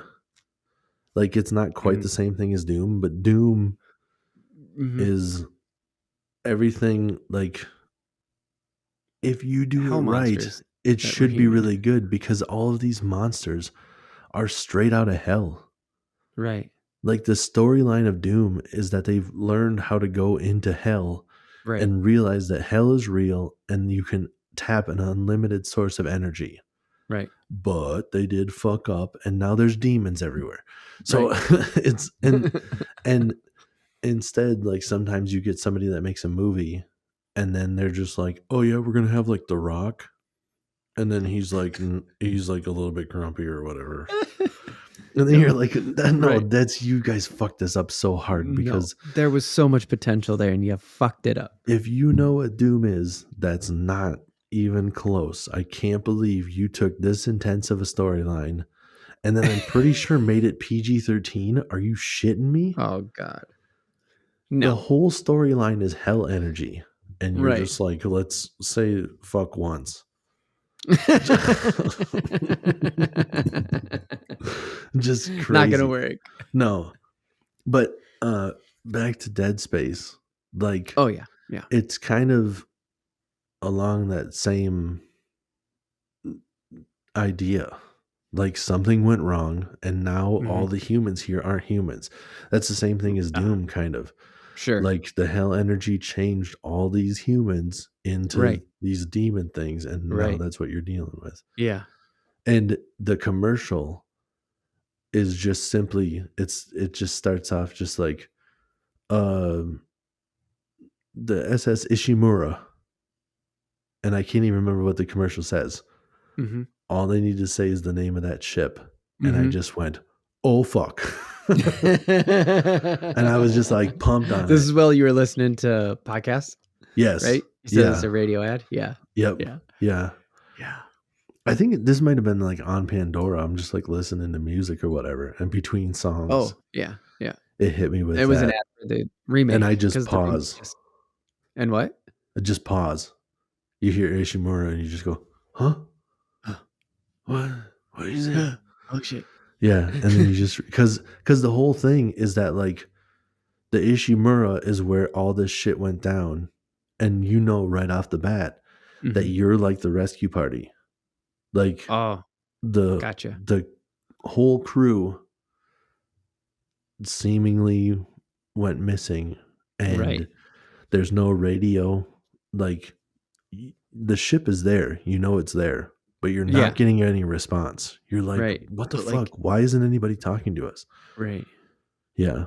Oh, that's And then fucking you, crazy. and Okay. then you go on to this ship and you Yeah. learn.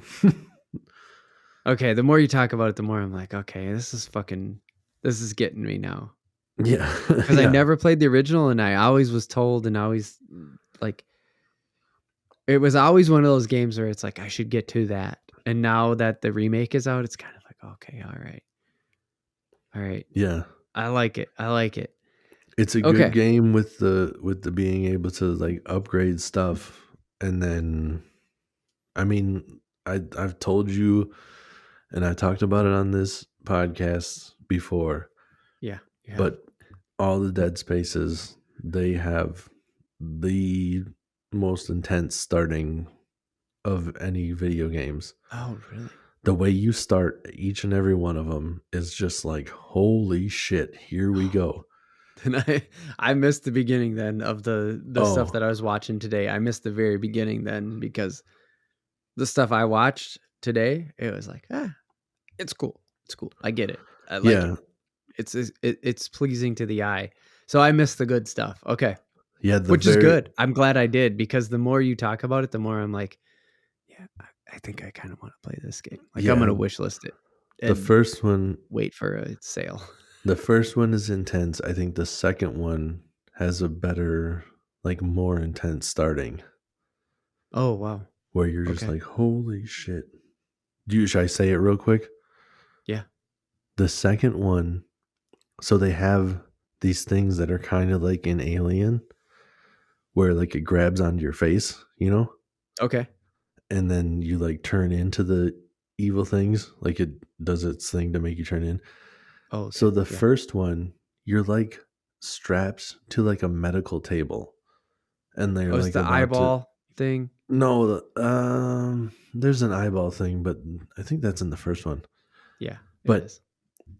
you're strapped to a medical table and they're going to like give you an injection or whatever.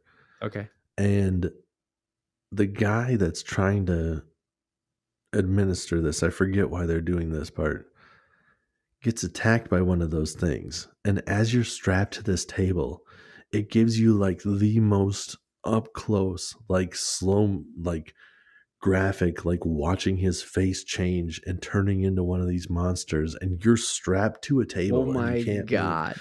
You're just sitting there, just being like, wow, what do This I is the do? second. This is Yeah, this Dead is the Space 2. second one. And then Holy shit. something happens where you get loose and you have to run away from it. And as you're running away from it, just all hell is breaking loose, dude. There's just shit everywhere. And you're like, what the fuck? And you just have to run. You have God. no weapons. Your whole thing is just like, get out of here now. Oh my god, And dude. and the Sounds first horrible.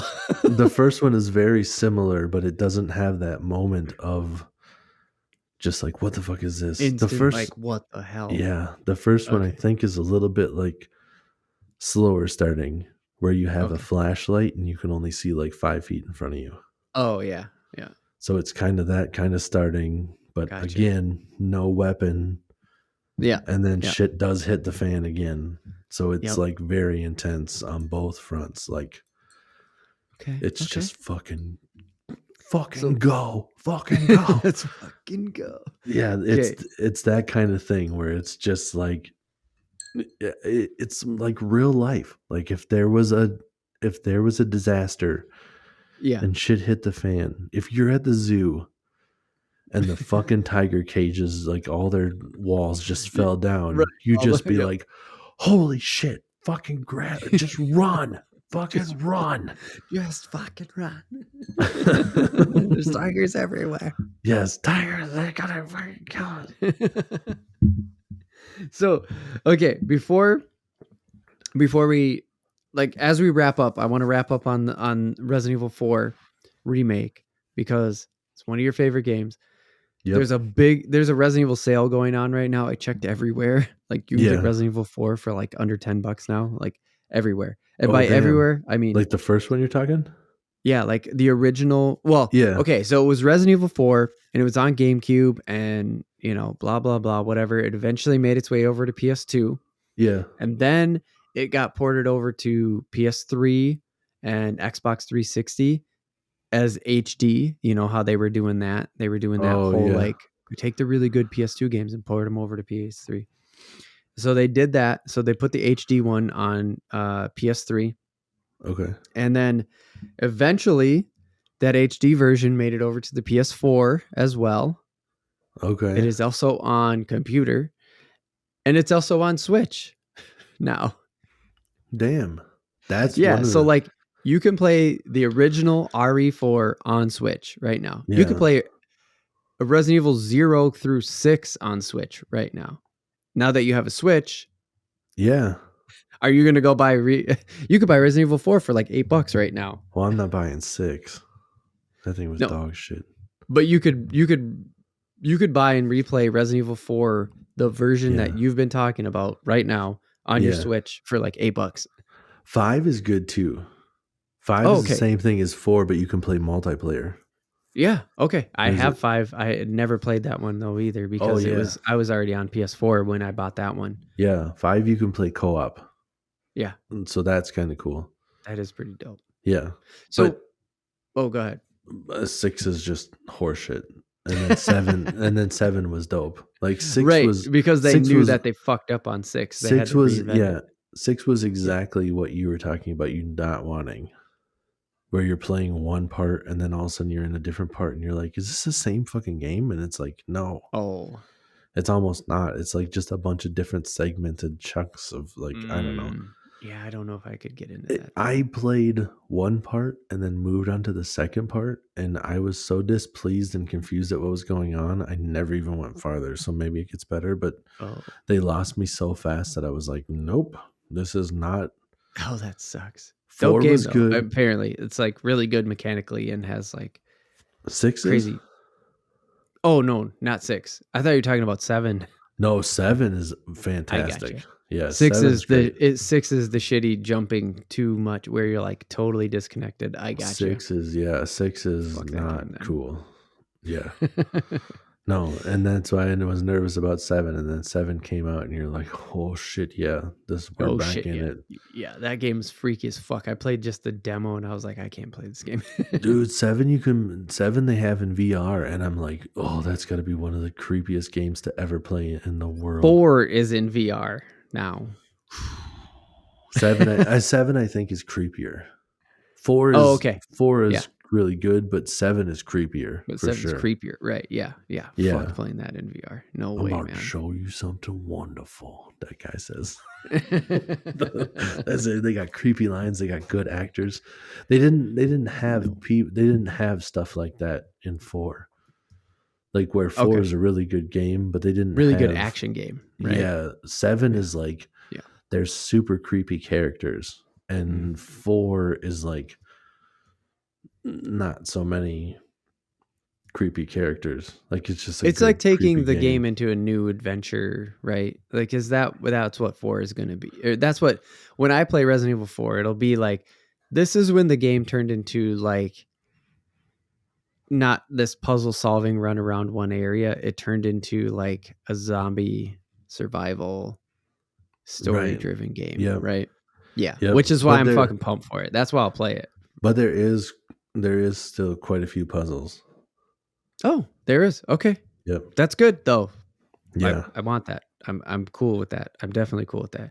So there's a big sale going on now. Like even as the podcast drops, there's a big sale going on with Resident Evil 4. Like the HD, like The original Resident Evil 4. You can get it everywhere for real cheap right now. And does that make you want to play it on Switch? And 2, Resident Evil 4 Remake will be coming out on PS4. Do you think you're going to get it? Because all the way back to the beginning of the random take, when are we going to find time to play this? Yeah, man. I think I will. I mean, I'm starting to be able to like get more time here and there. Yeah. And the Switch definitely makes it easier. Yeah. Which is not the remake, but like if it's not RE4 Remake, and would you still, you could still revisit Resident Evil 4. I think the handheld.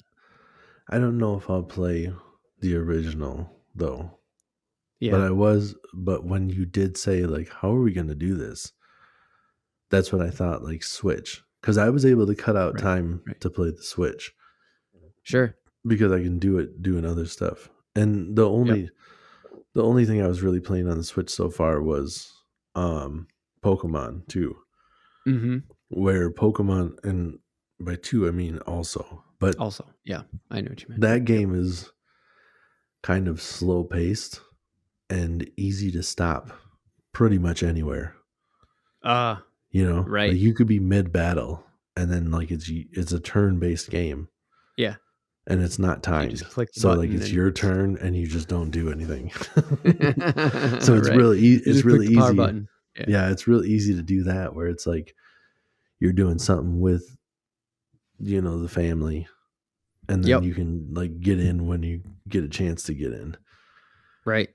So those kind of games are definitely. Oh, also anybody easier.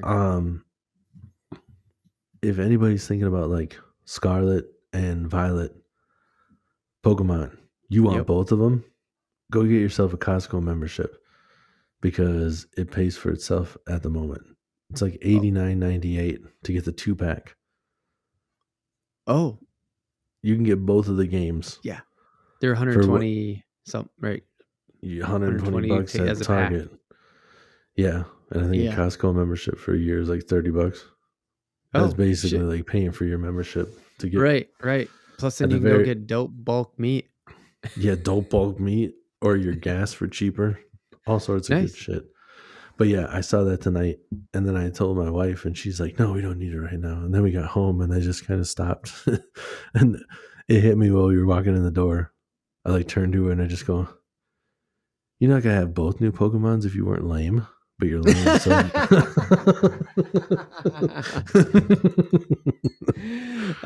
Hell yeah, dude.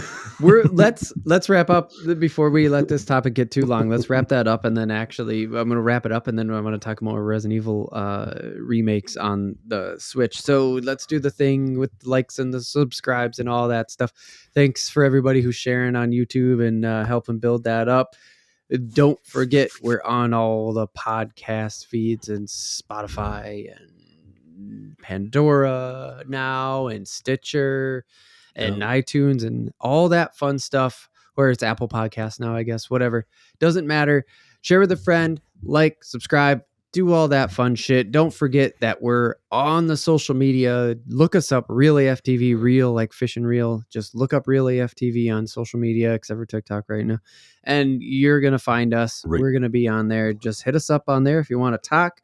Hit us up on there to keep up with the podcast. And don't forget, we have made it a goal in 2023 to start putting up some more short form videos, some more images and stuff like that. So that is something to look forward to as we get further into 2023. Contact realaf.tv/contact is a way to contact us directly. Again, DM us, find us on social media, interact there too. It's all good. Tim, anything else? Got that Patreon too. Hell yeah. Yep. Keep up with us on Patreon. Nice. Yep. Good one. And then we will continue our conversation after this, which might be a Patreon thing, by the way, in the future. So just saying, this might be a reason, because me and Tim are going to keep